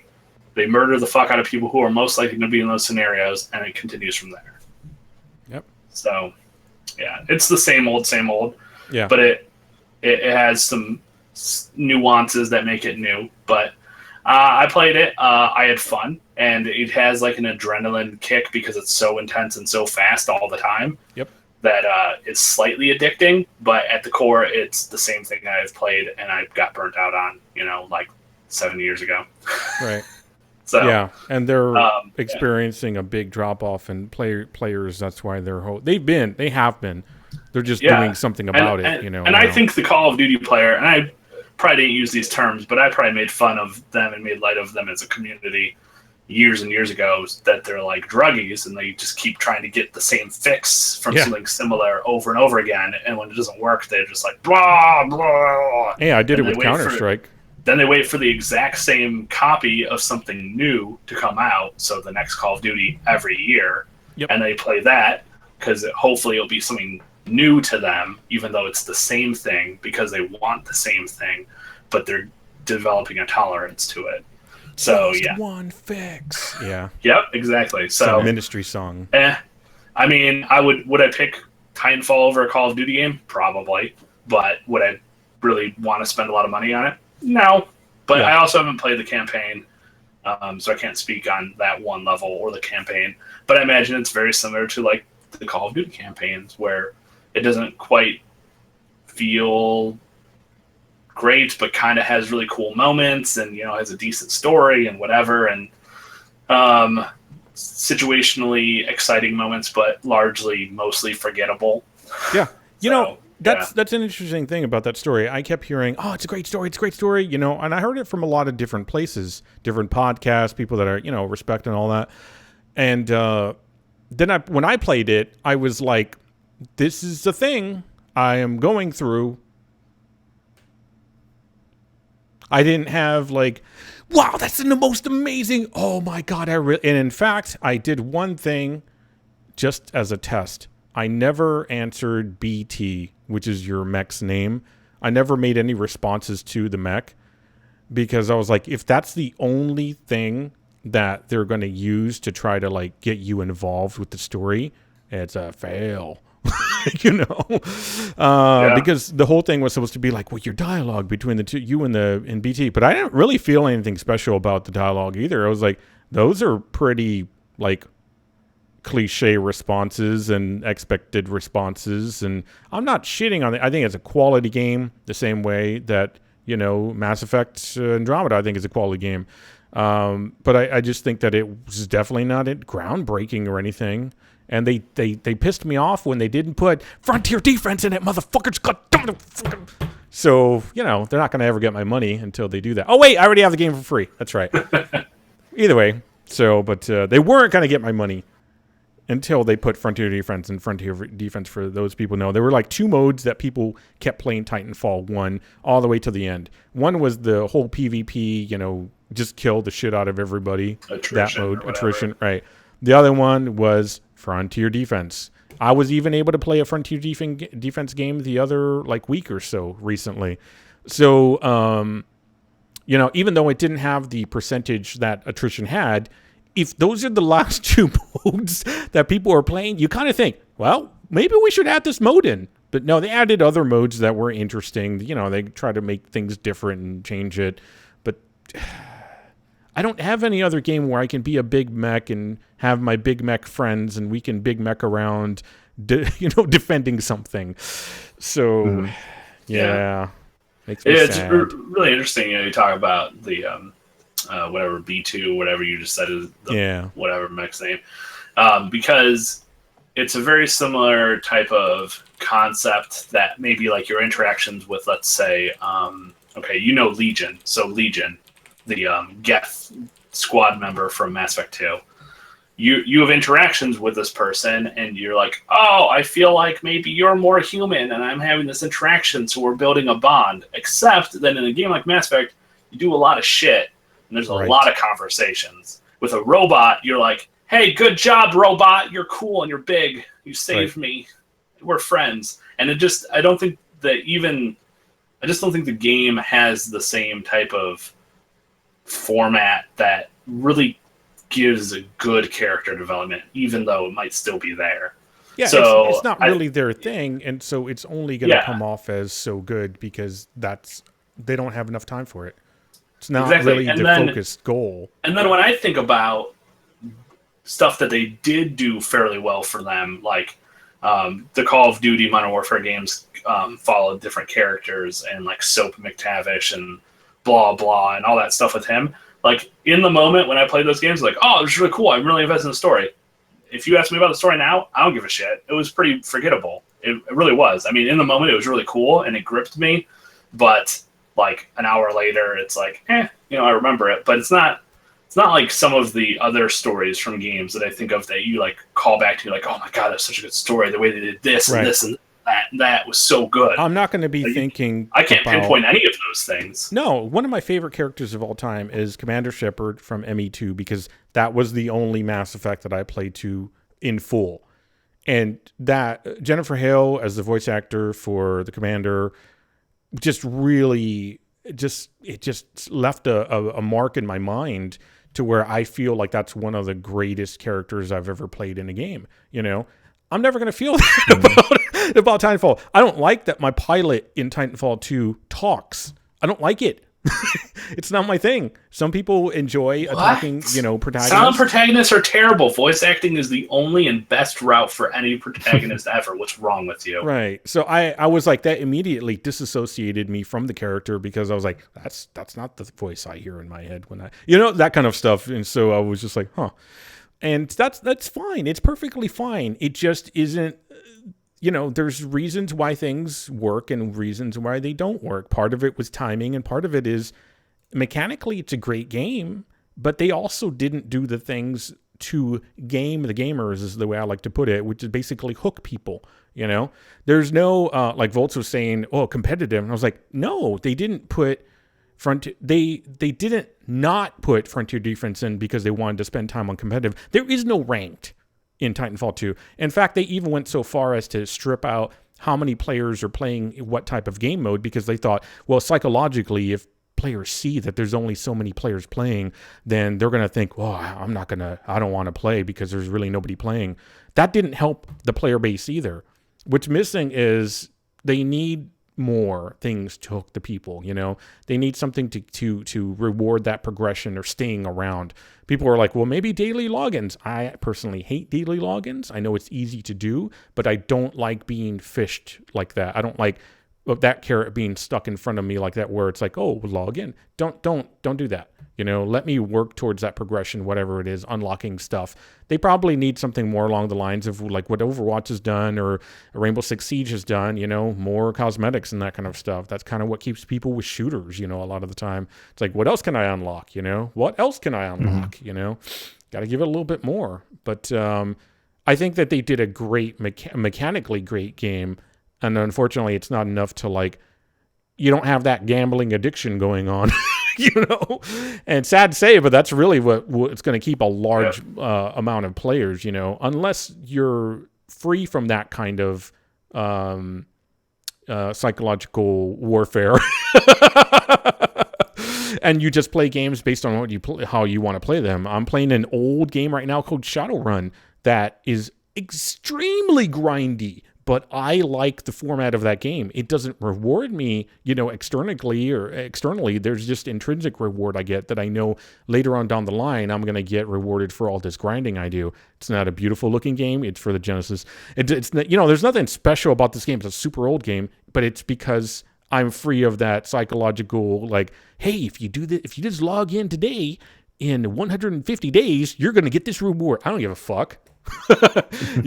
So but a lot of players that does work on very well, so they have to I almost feel like Titanfall 2 tried to do quote unquote the right thing with their development, and they might have done it, but now they're missing, they didn't have the right launch day.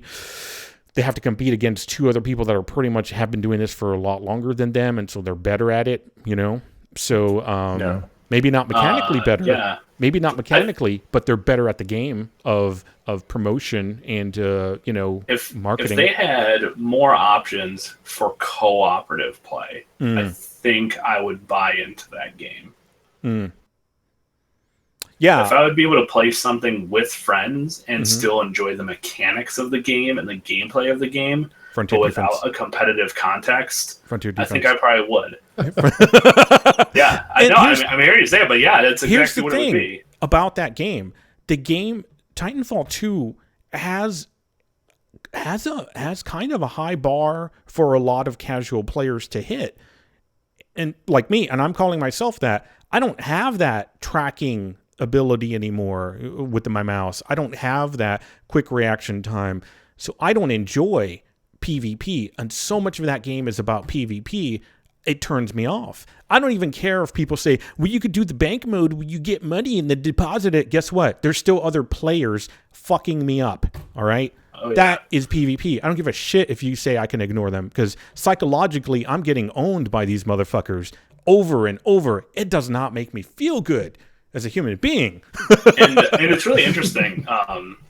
My best friend who plays it a lot, he without me like probing or anything, like he just told me one day while we were playing that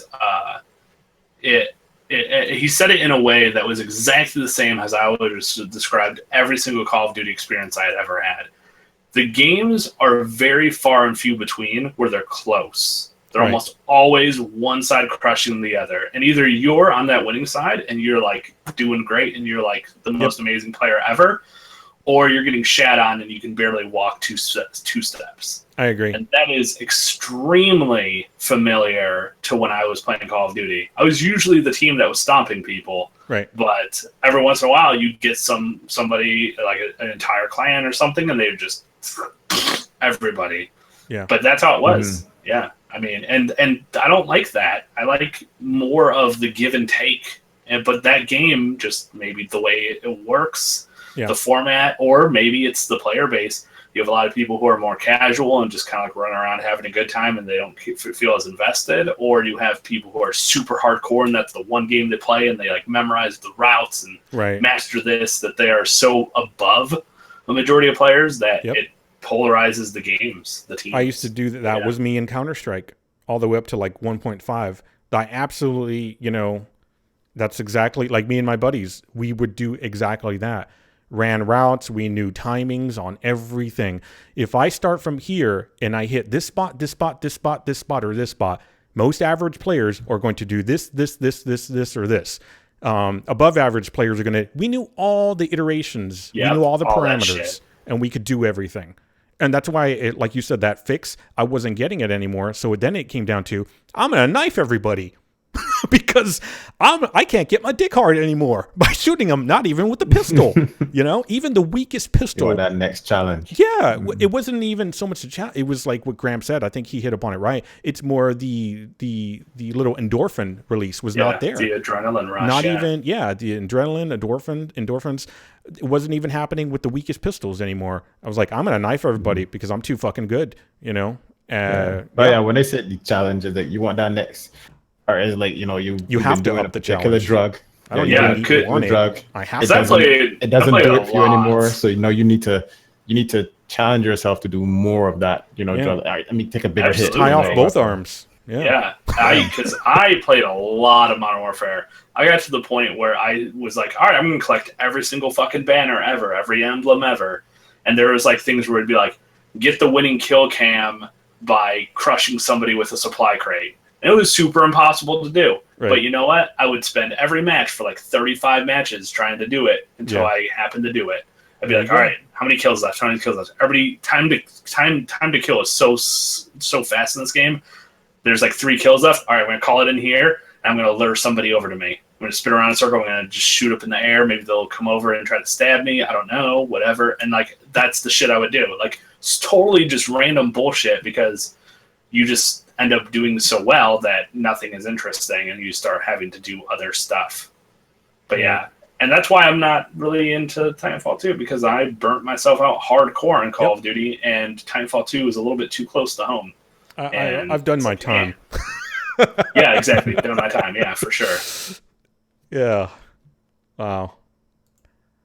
That speaking of that kind of time, I mean, we can go back to Titanfall 2 if you want, but that reminds me, I saw an article line, Quake Champions, which is an arena shooter. Quake was an arena shooter, pretty much. You go in there, murder, get killed, respawn, murder, get killed, respawn, that kind of thing. Quake Champions closed beta date is going to be Thursday, April 6th. And in other news, because I haven't heard anybody talk about the game and don't really, no podcasts are talking about it. It's just, I was kind of talking, I don't know what I was saying earlier. I was saying earlier that maybe that kind of arena shooter isn't that interesting to people anymore because you've got more of the battle arena type games that are coming out where they're kind of part survival, part murder everybody in the arena, and it's a closing little ring, like H1Z1 and what's that new one? Battlegrounds PlayerUnknown. PlayerUnknown Battlegrounds. That's the new hotness. And that actually earned, that's actually one of the topics that I wanted to talk about. That actually earned $11 million in 3 days on Steam. There you go. Yeah. Sold more than 3 million copies. Yeah. And it's in the top 5 games viewed on Twitch. As a side note, as somebody who knows a lot of people that play those types of games, that game, even though it's got the dumbest of the titles, which is impressive, it looks the best out of the other ones. Oh, yeah. But that's the whole thing. And there's probably why it does going to be better. a good-looking one for sure. There's a reason behind it because the creator, whose name is Brendan Green, he started out creating battle royale type. He created the whole battle royale genre because he was a modder for Arma 2 and Arma 3. Yeah. And then the same H1Z1, the whole battle royale aspect of it, they actually brought him on as a consultant. Yeah. And they created the whole King of the Kill game. But apparently that game got bought from Sony, sold it to somebody else. And then they started making some money grabbing type changes to the game. So he was like, all right, well, my consultant time is gone with this and I'm gone. And he decided at this point, no, he can make his own game. and he is known as PlayerUnknown. So he decided, well, it's gonna be a Battleground game, so I'm gonna name it PlayerUnknown's Battleground, which is not the best of names, but it's kind of like name. I'm using my name.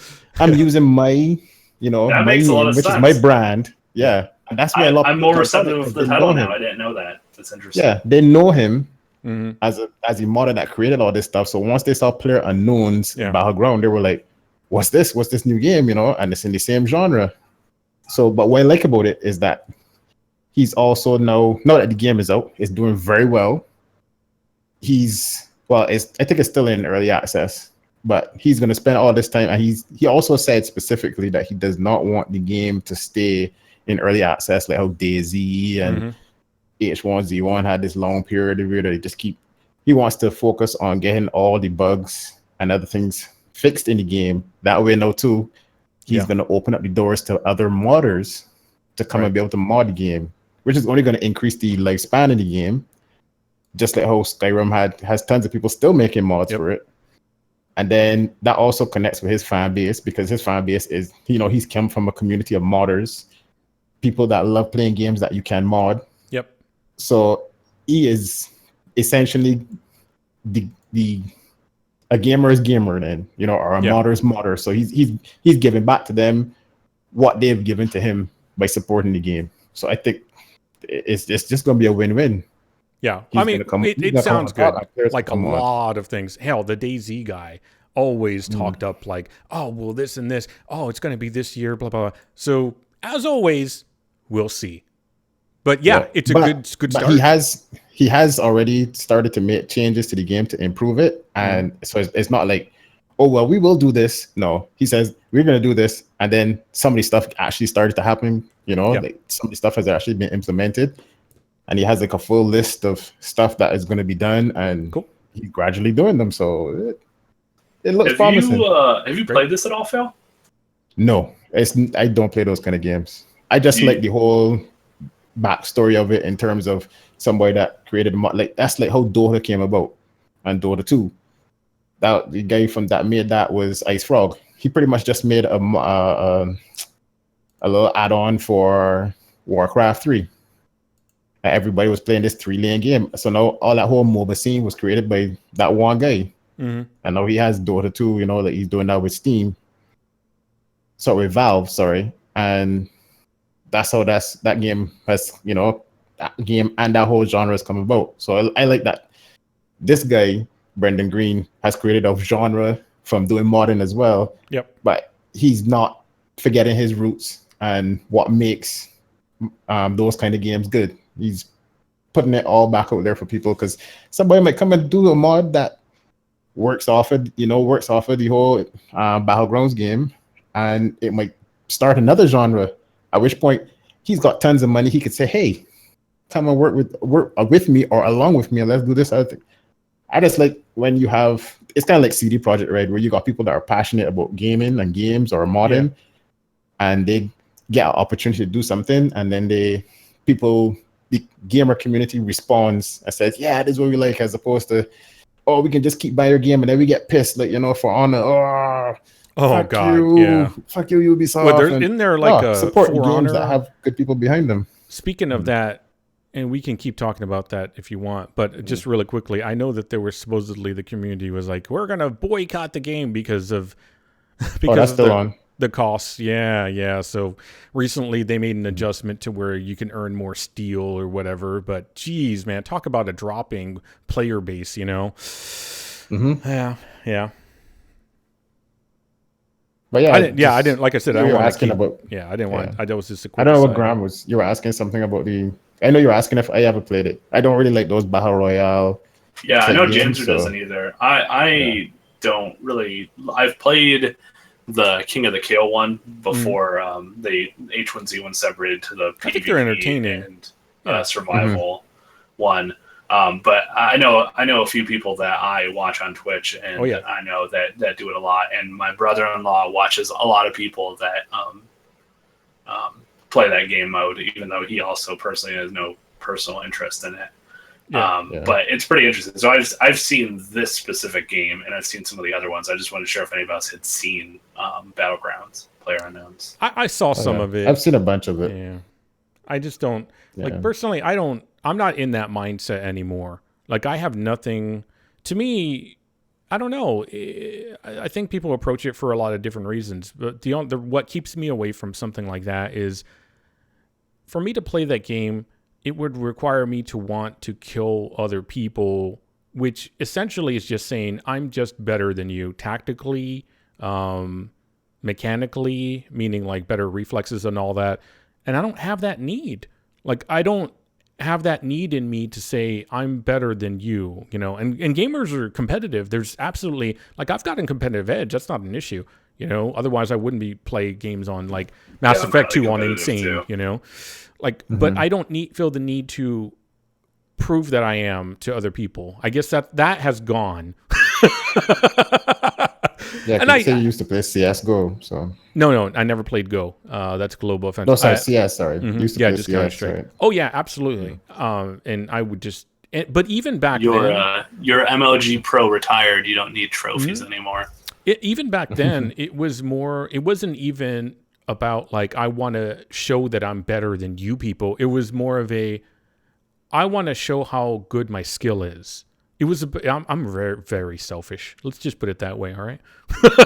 It's not about other people. It's about me. God damn it. All right. No, I'm not kidding. See, the reason I like Counter-Strike, or even the reason why I don't care so much about the tactics in ME2 and it's the action oriented, is because for me, games are about refining skill. For me, you know, I like tactics. I really do. But I've always had this thing about refining your skill, not even just in video games, but in the real world too. It's always been a thing.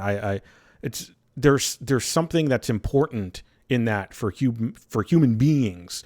So I that's something that I hold high up on the list of like things that are valuable in my life to hold up high on the list, you know? So, but it's about that. It's about skill based. Why I don't like speed running, I'm not sure. Because that's a skill-based thing. It's really difficult what a lot of people do. I think what turned me off to speedrunning was seeing how some people would glitch the game. And even that takes skill, you know? So I'm not sure. I'm not sure why. You know, I think I'm coming around to speedrunning, which means that basically I'm not in my head so much about it and recognizing the skill that it does take. I don't like speedrunning in the max mining type of mindset of speedrunning, which is where all those glitches and perfection of execution and whatever, like the core of top tier speedrunning doesn't appeal to me. Like, when you have to you got to there's a link game where you have to roll everywhere. But like you have to pick up this one item and then you have to set it up on this one box, this one way, so you can jump on it to get through the wall so that you skip 2/3 of the level. Like that's the stuff that is not. It's interesting, but I don't like it. I don't want to do that. I want to actually play the actual contents of the game. It's but that said, though, there are some people that do no glitch speedruns too, so that pride themselves in not using the glitches in the game. That's to see how more interesting to me. Yeah, same here. Right, but I generally don't have any interest in speedrunning. I will use speedrun tactics when I play a game, especially like RPGs or something that I've played multiple times through. There's stuff that I can just skip because I'm playing for a specific like type of experience, or I'm trying to like build something, or like minuscule like a grind or something. But speedrunning is not really a thing with me. But I know a lot of people, really close friends too, that are like really into speedrunning and speedrunning tactics and skills and all that. Yeah, there's enough Twitch people that I follow that do that. I don't have any appeal to ever do that. Ever. Like, who knows, I'll probably do it next year, but there's that whole thing about saying never ever, you know, but I don't have any feel to do that kind of thing, and the things that I don't like are the glitches, like you said, but also the other things, like there is a Zelda game where Link, if you're as Link, you roll everywhere. You do it because you're faster, but every time I think it's rolling, but every time you do it, he goes huh, huh, huh. So it's just this annoying, like, I'm like, come on, doesn't logic just say stop? It's not worth it. It's not just run, I know you're a little bit faster rolling, but just stop. You're gonna shave off like so many milliseconds if you do this, and over time it's gonna be worth it because you set and that's so many seconds. Yeah. Max minning type of speed run, actually world record achieving type of thing. You have to do it if you want to viably, make whatever, blah blah blah. Yeah, and I just think they look stupid. But that's an opinion. It has nothing to do with the fact that they're getting it done. Yeah, they're getting it done, and they're setting records and all that wonderful stuff, and I have no appeal to it. It's like playing the guy, people that play Dark Souls on a guitar or on drums. I'm like, that's a gimmick. I'm like, okay, you did it. Yeah.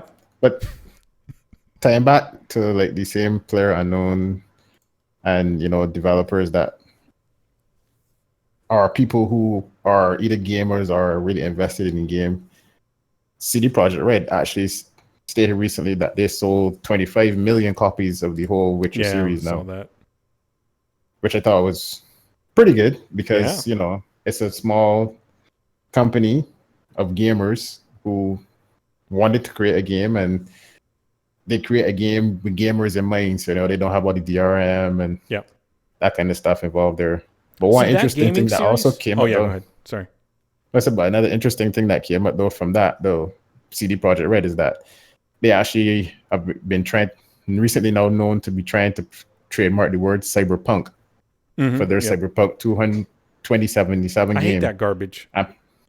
People are like, wait, you can't trademark. No. You didn't even come up with that word. Exactly.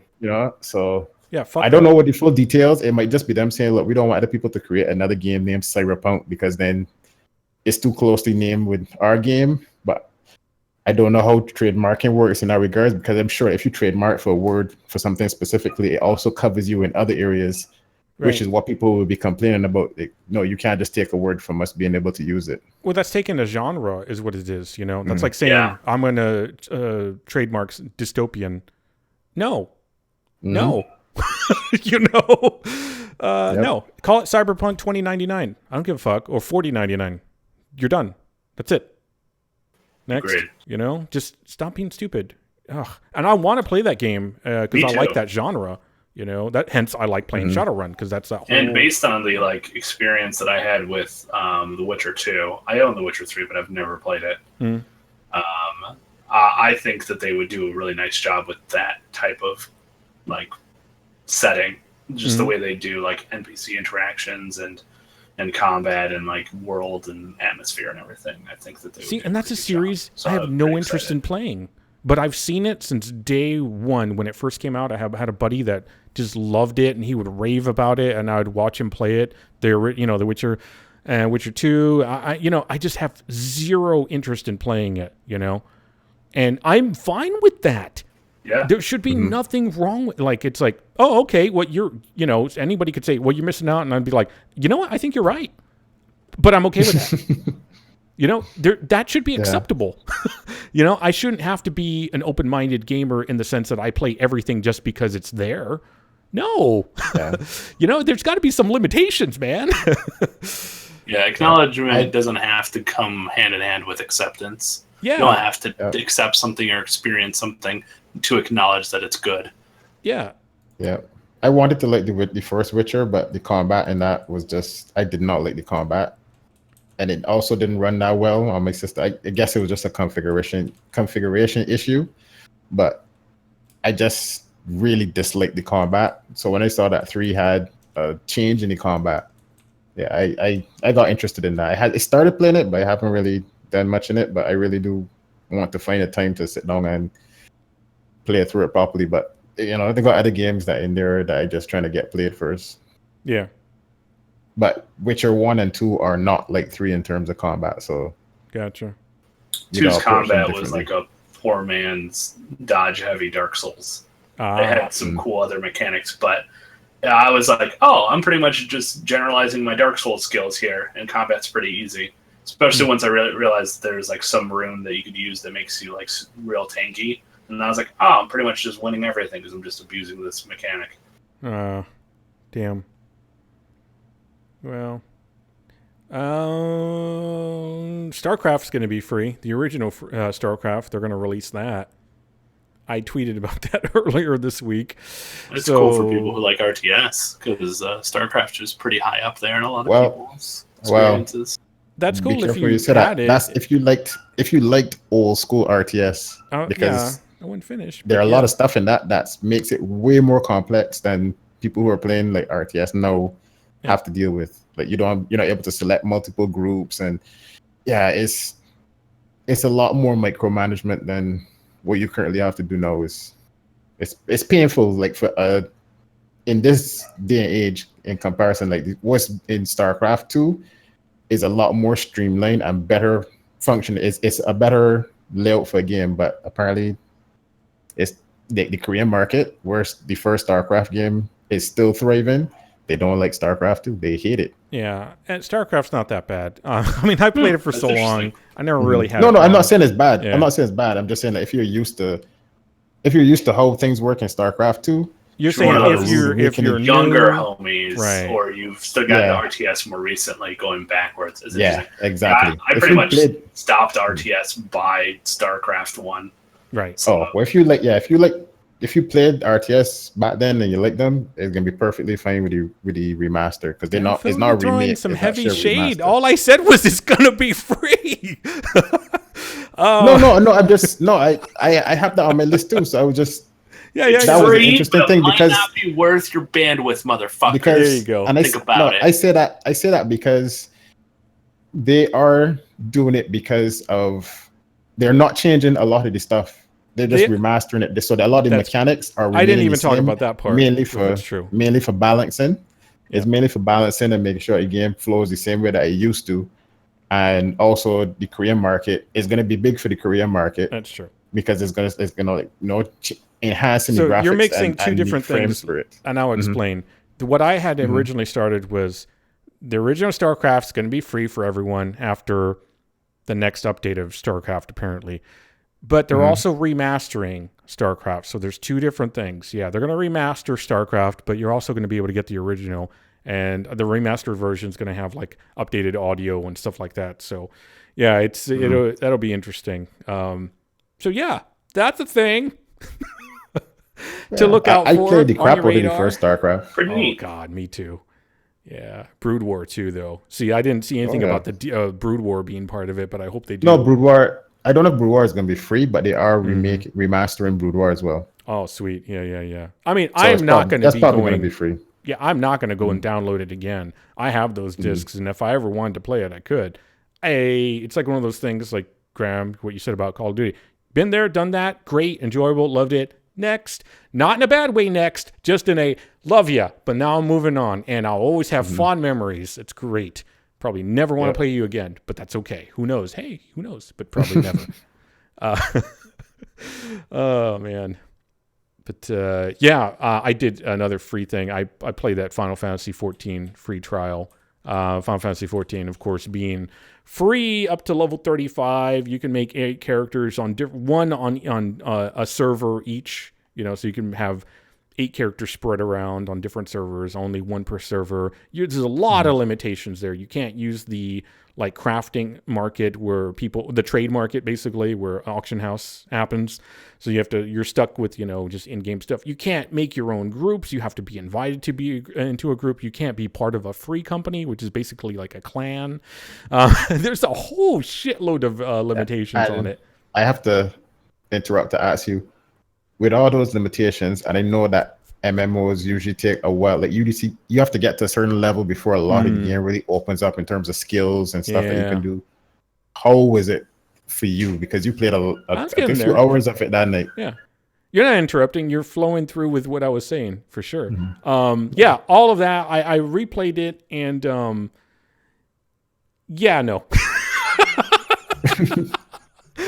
The first time I played it. Go ahead. No, I said the only thing that was entertaining was when you were doing certain things and I was just laughing at it. But honestly, the game was really fucking boring to me. Right. No, I agree. See, the first time I played it when it came out after it had been revamped, I admitted back then that it was probably one of the best MMOs I had ever played in terms of polish and just being a great MMO. Like, it had everything that it needed. I had played FF11 for a few years, so I really like, Final Fantasy. I don't really. It's weird. I don't like the universe that much, actually. I really don't. But I liked what they did with 11. It worked for me. I actually hate the whole cutesy pie stuff. It's not me in any way, shape, or form. The word cute is, I don't even say it in a way that makes it sound good. That's cute, Most people are like, oh, it's so cute. Oh, wretch. So yeah. Even in graphic design, when I was doing my degree, I was like, I don't have the word cute in my inventory of words, so let's move on. So basically, I played it again, and I just, it's probably because it's early game, and I will say that, you already said it too, is, early game on MMOs, you really kind of just have to push through. You need some power, For me, I might go back and play a little bit more, just do a really heavy grind so I can get up to about 20 or so, which I probably will do.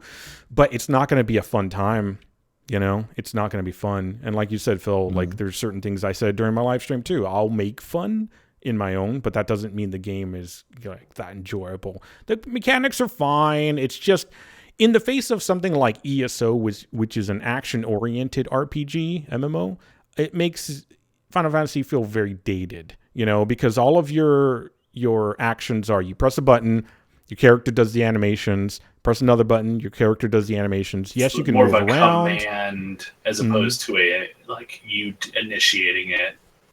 Right, yeah, it doesn't feel action-based. It feels like it feels like an MMORPG, a traditional MMORPG, where everything is it's weird because it's the same idea, right?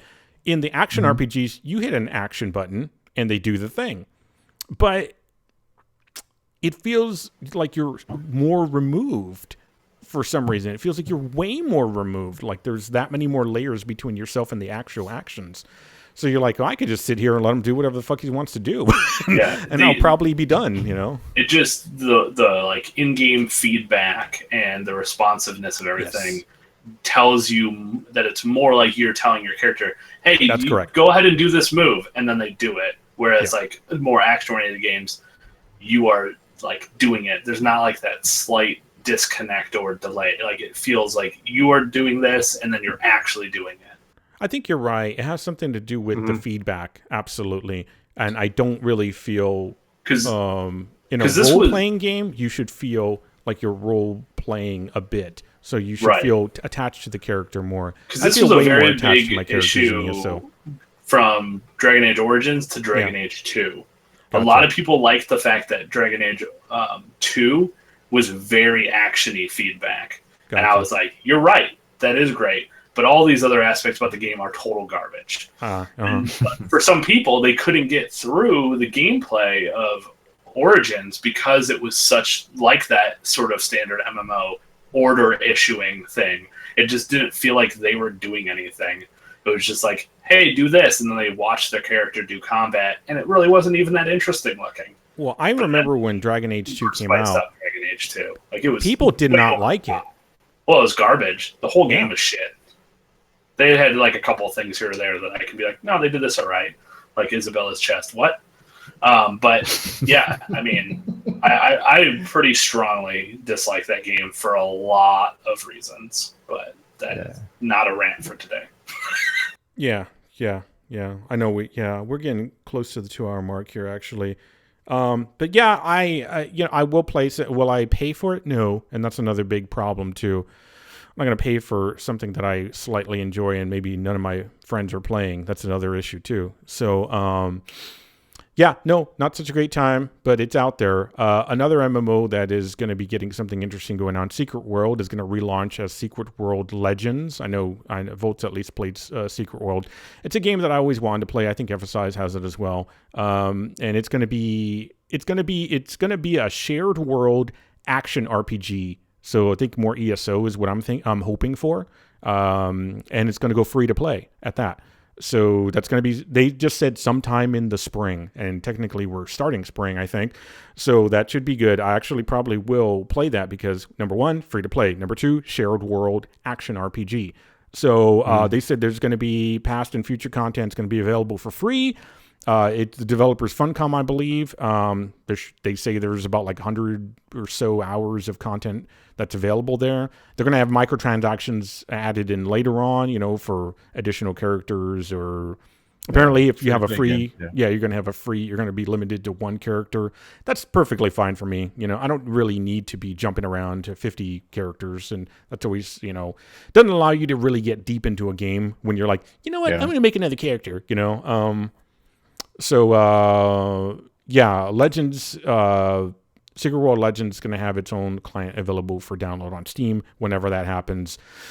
So, apparently, story progression is going to reset for everyone. So, sorry for those people that have been playing for such a long time. Although they did say that existing Secret World players are going to be able to continue playing on their existing characters on a different server, which is fucking interesting as fuck. That required a few fucks, because that's actually caring about their player base. A lot of the times they didn't have to do that. Yeah, not at all. They could have just said, we're wiping everything. That happens in the MMOs. Players outrage, and they outrage because they've spent all that time, and Secret World has been out for a very long time at this point. 4 years maybe, something like that.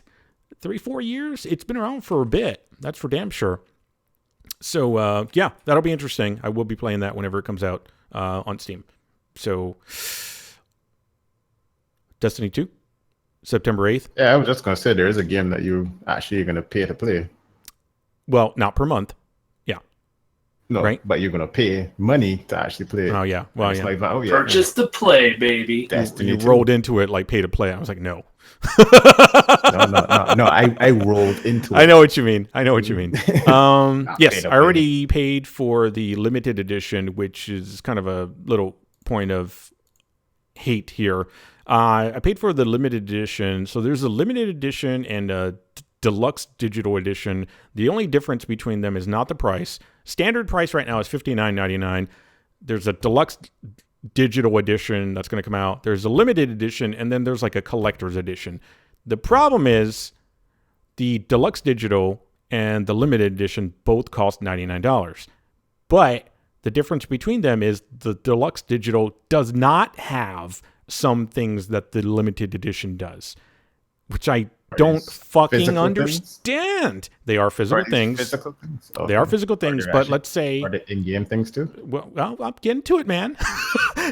They are definitely physical things, and that's a good point. Like, oh, okay, well, what about those deluxe digital people? Maybe they got some in-game things for... Nope, they didn't get anything extra.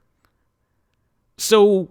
while I'll be sitting here laughing with my Cabal-themed collector's box containing booklet with secrets into the Cabal Empire, Cabal schematic, collector postcard images that I don't give a fuck, and Cabal military pawns that I also don't give a fuck about. I'm not going to give a shit about any of that. It's just the price was the same, so why wouldn't I just get the extra shit, right? But why wouldn't they give the deluxe digital people something in the game? So hang on. So they're not giving them even a digital copy of that same book or anything? No. Okay. Yeah. What the fuck? It should be $79.99 or something, right? Yeah. Or just don't have a digital version. Just have the limited edition. It just doesn't make any sense. So both versions get the premium digital content like Legendary Sword, Legendary Player Emote, I don't give a fuck. The Cabal Empire themed emblem, once again, don't give a fuck. And then, of course, you get, apparently there's going to be expansion 1 and expansion 2. So you get the expansion pass, you get the base game, of course. Yeah. What the fuck? What the fuck, Destiny? Bungie? I don't understand. So the expansion pass is basically the DLC, right? Yeah. You get, it's like a season pass, basically. Expansion pass. Yeah. It sounds like a just double checking. Just double checking because I know, like, back when, like, StarCraft that we talked about earlier, back then games made expansions, and then everything changed to downloadable content. So I was just wondering if they were just calling it expansion, and they meant the same thing as DLC, which is that's all DLC is really an expansion, but just downloadable. Yeah, Volts is asking about digital copy. There's going to be their standard digital copies. There's nothing wrong with that. Usually, like a collector's edition is going to have like a, I don't know, like a cock piece or something for you. Who knows? Cod piece, sorry. Yeah, usually. Cock ring. Oh, you did mention something. Or helmets for small pets. Exactly. You did That would be amazing. Janza. What's that? Are you playing this on the console? Why? Wink, Why wink. would I? So you're saying that Destiny 2 is coming out for PC? Hell yes, it's coming out for PC. For those of you that didn't know, thank you, Phil, for that prompt. Destiny 2 on PC. There's also going to be a beta. So I bought the limited version because if you pre-order, it didn't say any specific version. It just said if you pre-order. So if you pre-order the standard copy, digital, get into the beta. Mm-hmm. The beta should be probably about June or July, is what they said, around E3 time. There's no specific date on that. But I was like, oh, fuck yeah, I'm in on that shit. Are you kidding me? I've been wanting to play Destiny since I first heard about it way back when we didn't even know what property it was. You know? It was just like, what is this? You know? And I tried making a PS4. I've got a PS3 and I have a PS1, and I can take a picture of you. I put them together, and math says 3 and 1 make 4. Nothing fucking happened. I don't understand. So fuck math. Maths are a waste of time. They were both male. They were both male, so they could make a baby. Well, you could still be a team, you know. Yeah, team. Yeah, but they would have to adopt. So either way, you still have to pay. It's okay. Well, they're not adopting. They're forming a group, a super group, to be a PS4. That's the point. But was this Power Rangers? yeah, pretty much. Haven't seen the movie, but if you have seen the movie, good for you. But there's, I know that movie came out. So yeah, I will be going in super hard on Destiny 2 when it comes out. You can guarantee it. And I'm going to have this. I'm going to be, like I said, I was telling Graham earlier, I'm going to be in the same boat with Mass Effect Andromeda. I'm going to have to be defending. I'm not going to probably defend too much. I will be. I know I'm going to have to defend. Like, people already were like, well, don't pre-order because you saw how they handled Destiny. I was like, I saw how they handled it, and I saw what the end product became, and that was good for me.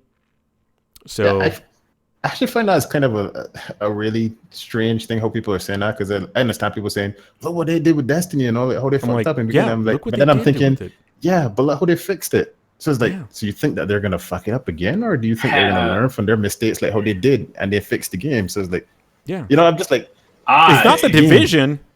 I absolutely agree with you. However, I have also actually lived through the year 1. Yeah. So, end product way better. However, and this is my probably my approach to it, which is why I've not gotten on any hype bandwagon or whatever.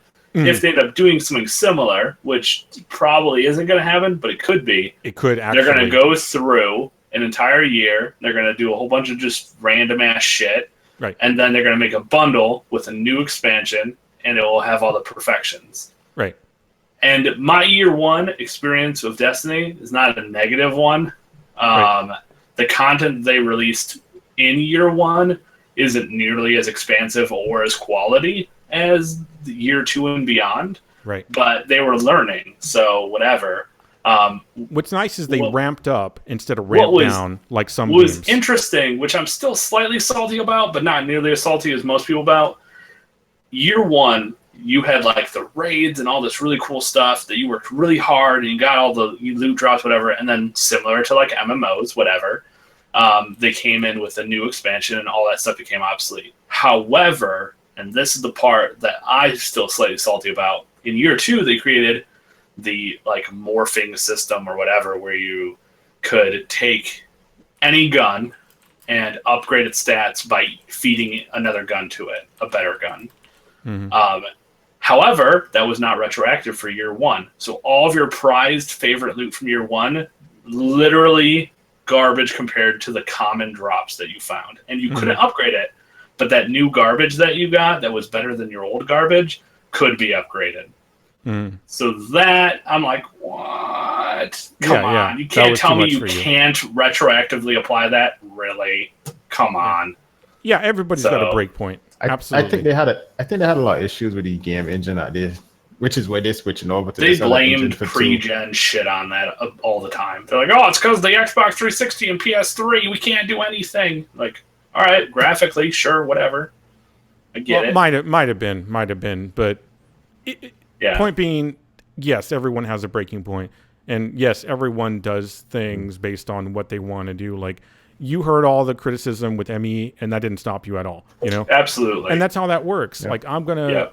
I told emphasize it. I even like pre-order from GameStop. He's like, no, you know, and I was like, look, man, I'm not saying I made a good decision. I made an emotional decision, and everybody knows that's never you. That most times emotional decisions are not good decisions.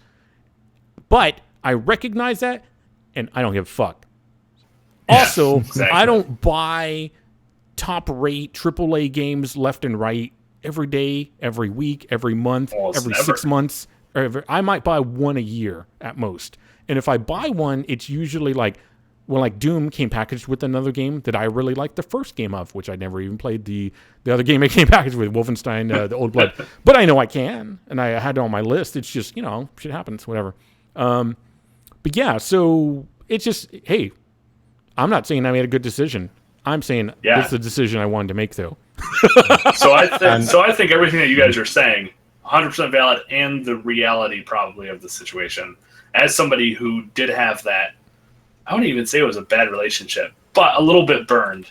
I'm like, I'm going to give it some time. And so, because I still refer to it tongue-in-cheekly as year one being the Destiny beta that you had to pay for. Mm-hmm. So, because they did a whole bunch of shit and they fucked around all over the place and it was blah here, blah there. But I still enjoyed the game in the moment when I played it. But having seen year two and seeing how amazing it was, like, this is amazing. Also, why the fuck did I even buy this game a year ago? But yeah. I would say two things about that. I think that they made enough money on the year one that they could have said, look, hey, year one people, you get this one, you know, you get the upgrade for free. And then that would have been amazing. But I think what they would have had to do in response to that, discount. or a huge discount, or if they gave it to you for free, then other people would have to pay it full price. And they probably figured at that point, we can't get new players on board at full price, so we gotta give them the discount. So it kind of shaft y'all. So it is a bad approach to it, but it was a business approach. And then the second thing that I would add to it is, you know, people will say, well, don't be an early adopter. Right. Absolutely. You know, as much of a hindsight kind of thing that is, you know that if you jump on something and pre-order it, or you're the first people to go into this, you gotta expect that, hey, all the issues it's gonna have, you gotta accept that, because that's how games are nowadays. Yeah. It just is what it is. You know, it's just unfortunate that that's the case of things, but you know, the best course of action, and I preach it all the time, is to never go in early unless you either can't control yourself or you're not sure. You know, one of the two. just you know, stop yourself. Are you willing to accept, you know, the good or bad that could come from it? Yep, absolutely agree. Absolutely. But I fully agree that you should have some level of saltiness from the year one experience. Oh yeah, totally. Like I compare it to The Division. The Division came out. They made a bunch of changes. They made their content, whatever. They're barely getting to the year. Well, I think they just barely passed the year one mark. Look at their fan base. Now look at Destiny's, you know, compared to how they handled. Maybe they didn't make all the right decisions, but they were able to retain that player base. They were able to continue pushing forward. And like you said, Graham, the content that kept coming out was better content. Oh yeah, it wasn't the other way around where they ramped down like a lot of other and the developers. Stuff that they had gotten to spoke enough for itself that people who came back or were like totally shitting on the game initially and then gave it a second try were like reconvinced because it was that good. Yep.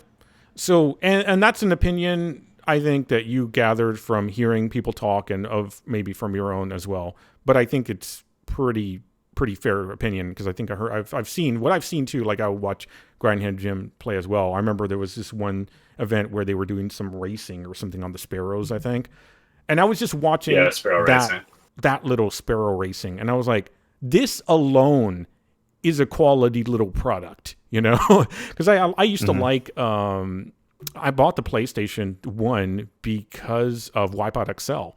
I like that kind of thing. So I was watching it and I was like, I like what they do. I just like the quality of product that they do. Yes. And oddly Star enough, Racing it was pretty popular. I really enjoyed it too. And like I grew up playing a lot of those similar types of games, even things like F-Zero and shit. But they're not really like a game I like. But I loved it. It was just like a mini game type of thing. You got to do it. It was silly, but also kind of fun. And you had to use different mechanics that you didn't have to hone as much. Yeah. And it was unfortunate. It only showed up like 2 or 3 weeks around Christmas 2 years in a row. And it was one of those things that everybody's like, why don't you make it permanent? I'd play more often. But yeah. This is what I'm talking about. It's already starting. Volts is like, well, where's the pricing for that? I was like, dude, I'm not Bungie. I don't know, man. I'm not the person that has to answer for everything they do. I saw pricing. I thought it was a Canada thing. I'm not sure. Pricing. I know the pricing for the base game is $59.99. If there's no pricing for expansion, you have to kind of use your own logic to think they're probably going to do that at some point. I don't have the answer. I'm not really sure. Like when I saw on day one when they were like Destiny 2 is coming out, and then I hit the website and I was like, oh shit, they don't have X available for me. They don't have this listed, and I was like, okay, they're pushing all this shit out. So what's happening is they're going to fill it in because by the time it comes around, they know they have so much lead time that they're just going to figure whatever fucking deal they need to figure out. So that's why it's not finished. It's based on people just push the date out there, Based on like experience for cost and stuff, I'm guessing they're going to go similar to the console price market. 60. So the original title being 60. The year 1 expansions were 20 a piece, and the year 2 expansions were 30 a piece. There you go. So it's probably going to be somewhere in there, which I'm guessing, because you said yours has like expansion 1 and 2 for free, it's probably going to equate to basically 50% or buy one, get one free. It's probably what it's going to do. That's what they did the first year 1 as well. And that's where I made the logical assumption that Deluxe Digital was going to be, okay, base is $59, Deluxe Digital is the one that comes with the expansion plus a little extra. That's $99. I thought that would have been $79. So maybe the expansion's $20, or like you said, they break it up however you want. Because Deluxe Digital throws in a little extra. Yeah. If it's 20 or 30, 30 makes more sense. It's probably going to be 30. Yeah, 30 makes more sense. Yeah. Because you always get a slight discount if you buy, the like last limited 2 edition, you get 30. everything bundled in. But I also know that given the lead time that they have, I don't have to speculate. It's gonna happen. Yeah, true. No one needs to, unless your underwear is on fire, like mine were. Mine were on fire. Like I didn't have a choice. I was a doctor about that. Yeah, I know, totally. Like I was in Granite Jim's channel in his Discord, and we're talking about pricings and all that. I was like, I'm gonna need to think on this. I said something, not exactly think on this. Apparently what me thinking on it meant was going to the website, buying it, and then going, well, I bought it. So, it was my hands didn't have, they just did whatever they wanted to do. And it was purchased, Somehow I got up, got my credit card, and, that was what it was. Not credit card, bank card. There you go. But, yeah, so I'm not saying that I'm going to be a voice of reason in any of this, all right? So hopefully people know that from now on. Yeah. I think if you see something in there that doesn't compute, you're going to say something. Oh, sure. Like you're going to still enjoy the game. Oh, yeah. But you're going to, Yeah, absolutely. I'm going to be a fanboy, in this. But Space Hulk. Oh yeah, what was Space Hulk? I bought Technomancer. I bought those are The Surge. I'm gonna buy that. I know. I already know it. It's a decision I made without any correct balancing of logical variables. I'm not looking at a spreadsheet here because I don't give a fuck. Games that I have to do that when I have to do that for games, that means that I really don't want the game, but I'm trying to convince myself maybe I want it because of this or this. Games that I just absolutely want, I don't even care to think about, I'm just like, yeah, I want that. That's it. Yeah, I want that. So I do think that sometimes in life you should be able to do something like that every now and then. Everything Absolutely. shouldn't be a set calculate, because that's gonna be boring as fuck. Well, also because it is video games, it's not your normal life. And unless you go overboard where you're like, I mean, these guys were, I was listening, I was watching in the Discord, they were talking about buying multiple copies of the game for different systems. Okay, I'm no longer a fanboy because I'm not even considering something that insane, because that's insane to me. I'm like, no, no, no, I'm not buying a collector's edition twice or a limited edition twice. That's $200. Are you fucking nuts? So yeah, I think I made a rational decision. You know, I still made a rational decision in my irrational decision. I mean, if you want to, justify it by that, then sure. Yeah. But that's not. Yeah. The initial decision, that's what I'm saying. In the irrational decision that was made, I'm still able to make logical decisions as I burn falling to the earth. It's true.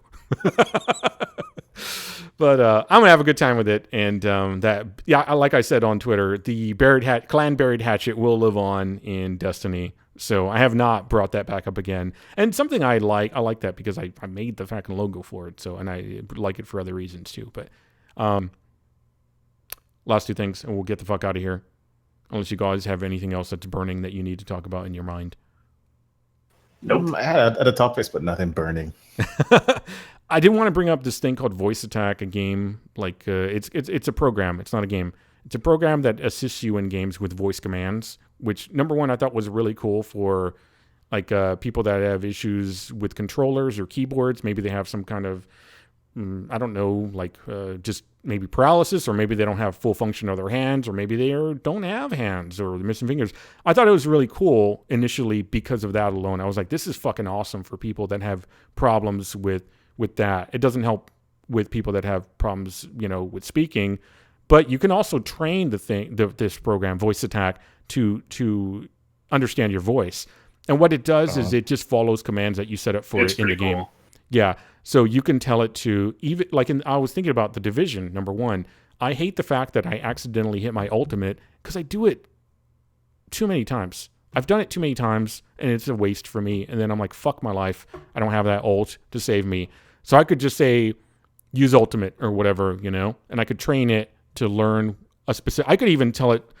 I could even make it learn something that has nothing to do with English at all. Kubla, and then that way, if we're talking to Discord, it's like, whoa, what's that all about? Did you get a hairball or something? I was just thinking creatively. I was like, how do you? You could get it to anytime you say "fuck balls," that it will heal balls. You, or use a medkit or something. Yeah.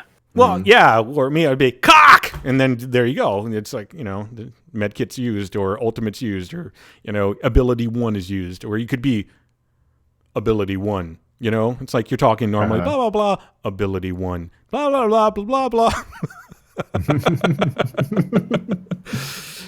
Really neat. What I saw a guy, the Grimner on Twitch. He was using it with a game called Elite Dangerous, and there's another thing that he was using with it that I didn't quite understand. I thought it was an all-in-one thing. It's called HSC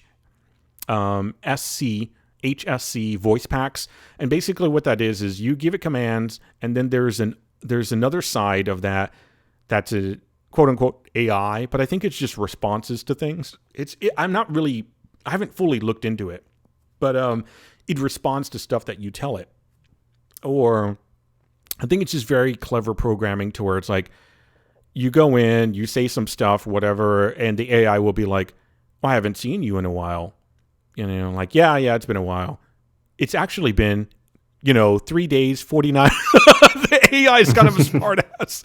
Definitely check up there's a YouTube video about this voice attack and with HSC voice packs. And I think they got William Shatner. I don't know if somebody's just doing the voice of William Shatner or if it's actually him or not. It's hard to tell with celebrities sometimes. But they might be somebody just doing the voice so we can have the AI in your ship. I know that part works for Elite Dangerous. I know I'm kind of all over the place, so tell me if things don't make sense. That part works for Elite Dangerous where you can give the ship commands and it'll talk back to you telling you things. It also works for... I think the Grimner was saying it works for oh my, now I'm kind of lost here. No Man's Sky, and one other game that I can't quite remember the name of, but one other ship-based game. So the voice pack part of it talking back to you only does a little bit. The other part is just a voice recognition program that will execute in-game commands for you based on button. You teach it the button, you say this word or phrase, and it does these button mouse combinations. So that's quite interesting. Mm-hmm. Check out the Grimner on Twitch if you want to see him doing some of that stuff, because you do have to train it over time. It's very interesting, though. Last thing was Intel Optane. It's like a memory acceleration for PCs that apparently is going to come into play. I guess Intel's going to be really working on that April 24th. The reason why I bring it up is because it's like we haven't had any memory related things happen in a while for, DDR3, whatever. But it's supposed to increase like speed, like 28% increase in benchmarking. And, it's been a while since I've seen any like big memory or power upgrades. It's just, we've been kind of at a plateau for a bit. We haven't really broken through that next level of like processing, I think. Intel Optane, if you're really interested, go check out that. But you would need like a 7th gen Intel Core processor, which I don't have. I think I have Generation 5. I have to go back and look. Intel 200 series chipset, specific, M.2 type 2800 S1 BM connector. It's really very specific on the things that you need. I'm just very interested in it because let's move fucking PC forward, PC gaming forward and PC computing forward in general. But I like that kind of stuff. Sounds good. Yeah, that's about it for me. 2 hours, 22 minutes in. Yeah. My other topics, nothing major. we can just play by that. If you're quick, I talk a lot, but I don't know. It's up to you. You want to bring it up? I know Graham, are you good for a little more, or are you ready to go? I could probably do like 5 or 10. Okay. You can also jump out if you want to. If you want, Phil, we can keep talking about whatever topics you have. Yeah, I could just go over it quick. It was just like basically, like the For Honor blackout supposed to be April 3rd. Even though For Honor has made some changes, they haven't made all the changes and stuff that players want. So they're still saying that they're going to go ahead with the blackout, which I think is admirable on their part because they're speaking, they're voicing their opinions and getting stuff done as gamers. Letting these companies know you just can't do shit all April the time 3rd? And get away with it. Yep. And that's just gamers just not logging in, not playing? Yeah, nobody's supposed to, out of these people that agree to do it, nobody will log in for a full 24 hours. And some people are saying that they will go longer than that if they want to. I'm going to be an asshole, get the game and stream it. I'm going to have so many viewers. Opportunity rises. Other than that, the only other topic I had was just the Oculus founder, apparently Palmer Luckey, is leaving Facebook. Because Facebook bought them over. They said leaving, but I'm sure he's just getting kicked out. They just want to do it, the business way. Oh, yes, he's leaving the company. No, he's getting his ass kicked out because basically he had a pretty rough year with all the lawsuits? With a bunch of lawsuits in connection with the whole Oculus and virtual reality stuff. And apparently he financially supported some pro-Trump political group responsible for shit posting on Hillary with anti-Hillary Clinton memes and stuff. And I'm sure that Facebook is just like, we don't want to be associated with this. We bought this thing for you for $2 billion. And now we paid $500 million as part of a lawsuit allegation to ZeniMax. Yeah. Who says that, you made this, you didn't really make this shit. This shit was, you took our technology and implemented it. So it's kind of like, you just screwed us over basically. So get the fuck out. I honestly believe that's what it is. They're not going to say that. Yep. Nobody's reporting as that. Everybody's saying that he's leaving, but I'd be realistic with that. So that term, he's being made redundant. Yep. Exactly. I hate that term. To talk about people like that. Yeah. Redundant.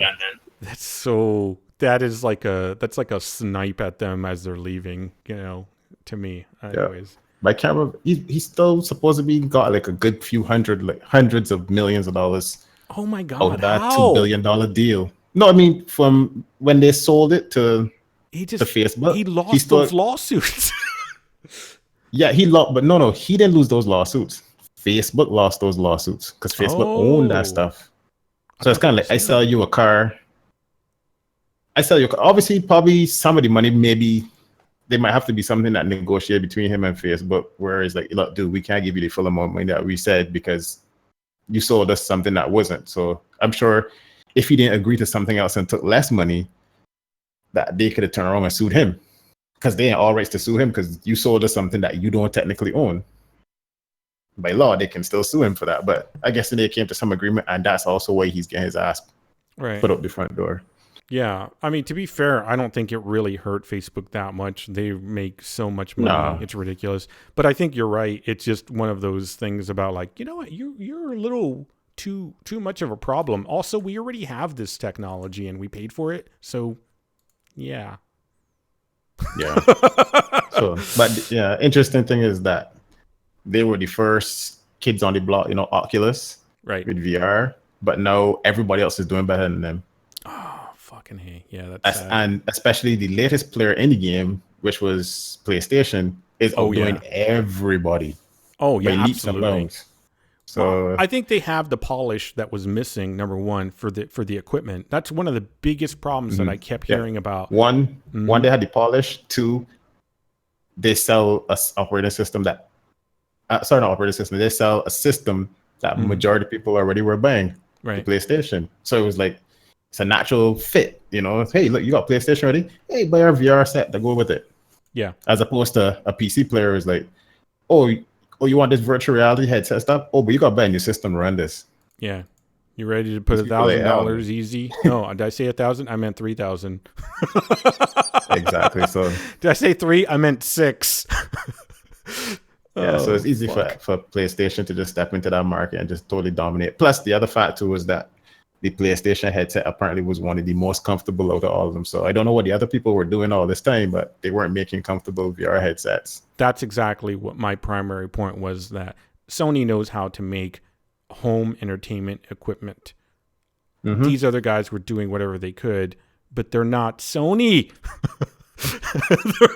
Yep. Sony's Walkman, CD player, whatever. I mean, they've got it. You put it on your head, yeah, they've done that stuff. You put it in your home, yeah, they've done that stuff. They have the manufacturing process. They've got the fucking knowledge.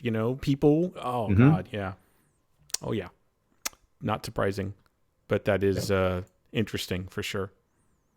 Yep, those were my last two topics, and that's under 10 minutes. Hell yeah, dude! Awesome. You did it. All right. Yay. That's great, guys. That's 2 hours, 28 minutes. I think that's perfectly just past the time that I wanted to quit. But hey, man, that's good. I'm glad you brought up those last two. And I know I usually ramble the most, so I'm sorry. But yeah, thanks for joining once again, Phil and Graham. Philemon Grundy on YouTube. Anything else you want to say to promote yourself, Phil? Yeah, just go watch my videos. That's it. There you go. Go check out his music that he's making. Yes, that's what I was gonna say. Go ahead, say for him. Yeah, so the music frame or whatever, the new thing, you can do something somewhere on the ship, most likely, where you can do percussion and some other shit. Maybe I'll help. Warframe, but it's cool as fuck. Warframe released a Warframe called Octavia on their last big update, I think, and that Warframe lets you like set up little music tracks. So a lot of people have been doing memes, of course, because that is what it is. Fine, it's got to be done. Somebody has to do it. Phil's actually creating new music, so that's pretty fucking awesome. Clearly, you don't need to know shit about Warframe to realize how cool it is. So check it out. Damn straight. Phil's going to come up with a theme song for the B3 GamingCast, apparently, on Oh my God, a B3 You never know. cast opening made entirely with that by Philemon Grundy. If you could do a punk version on Octavia's little player there, sure. But yeah. Anyways. Yeah, I'll do a punk version, and I can add in an additional element where you just actually get like a can of salt and just shake it, and that's for your input into B3. And it just ends on that.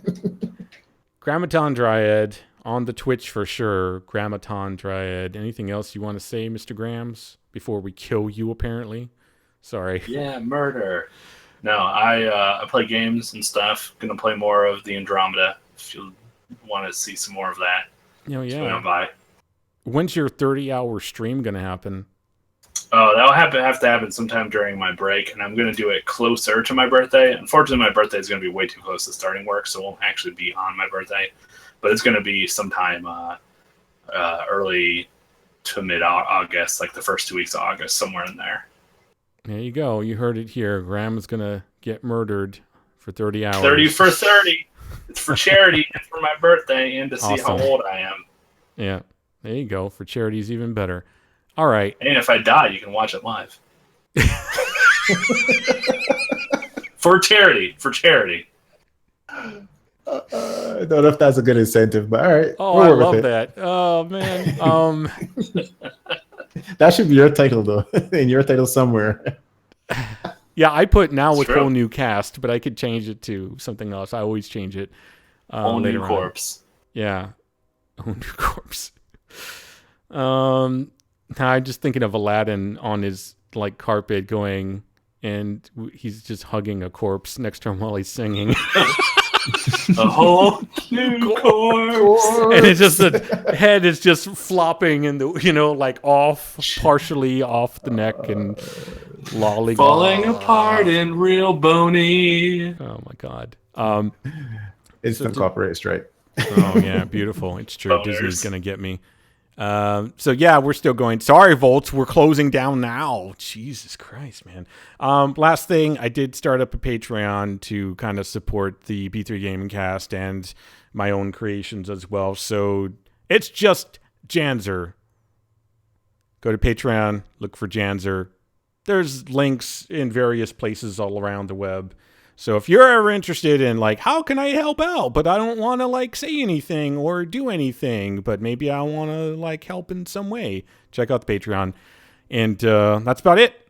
April Fool's Day. No fools here. All fools here. We'll see you next time. Yeah. Later. Ta-da.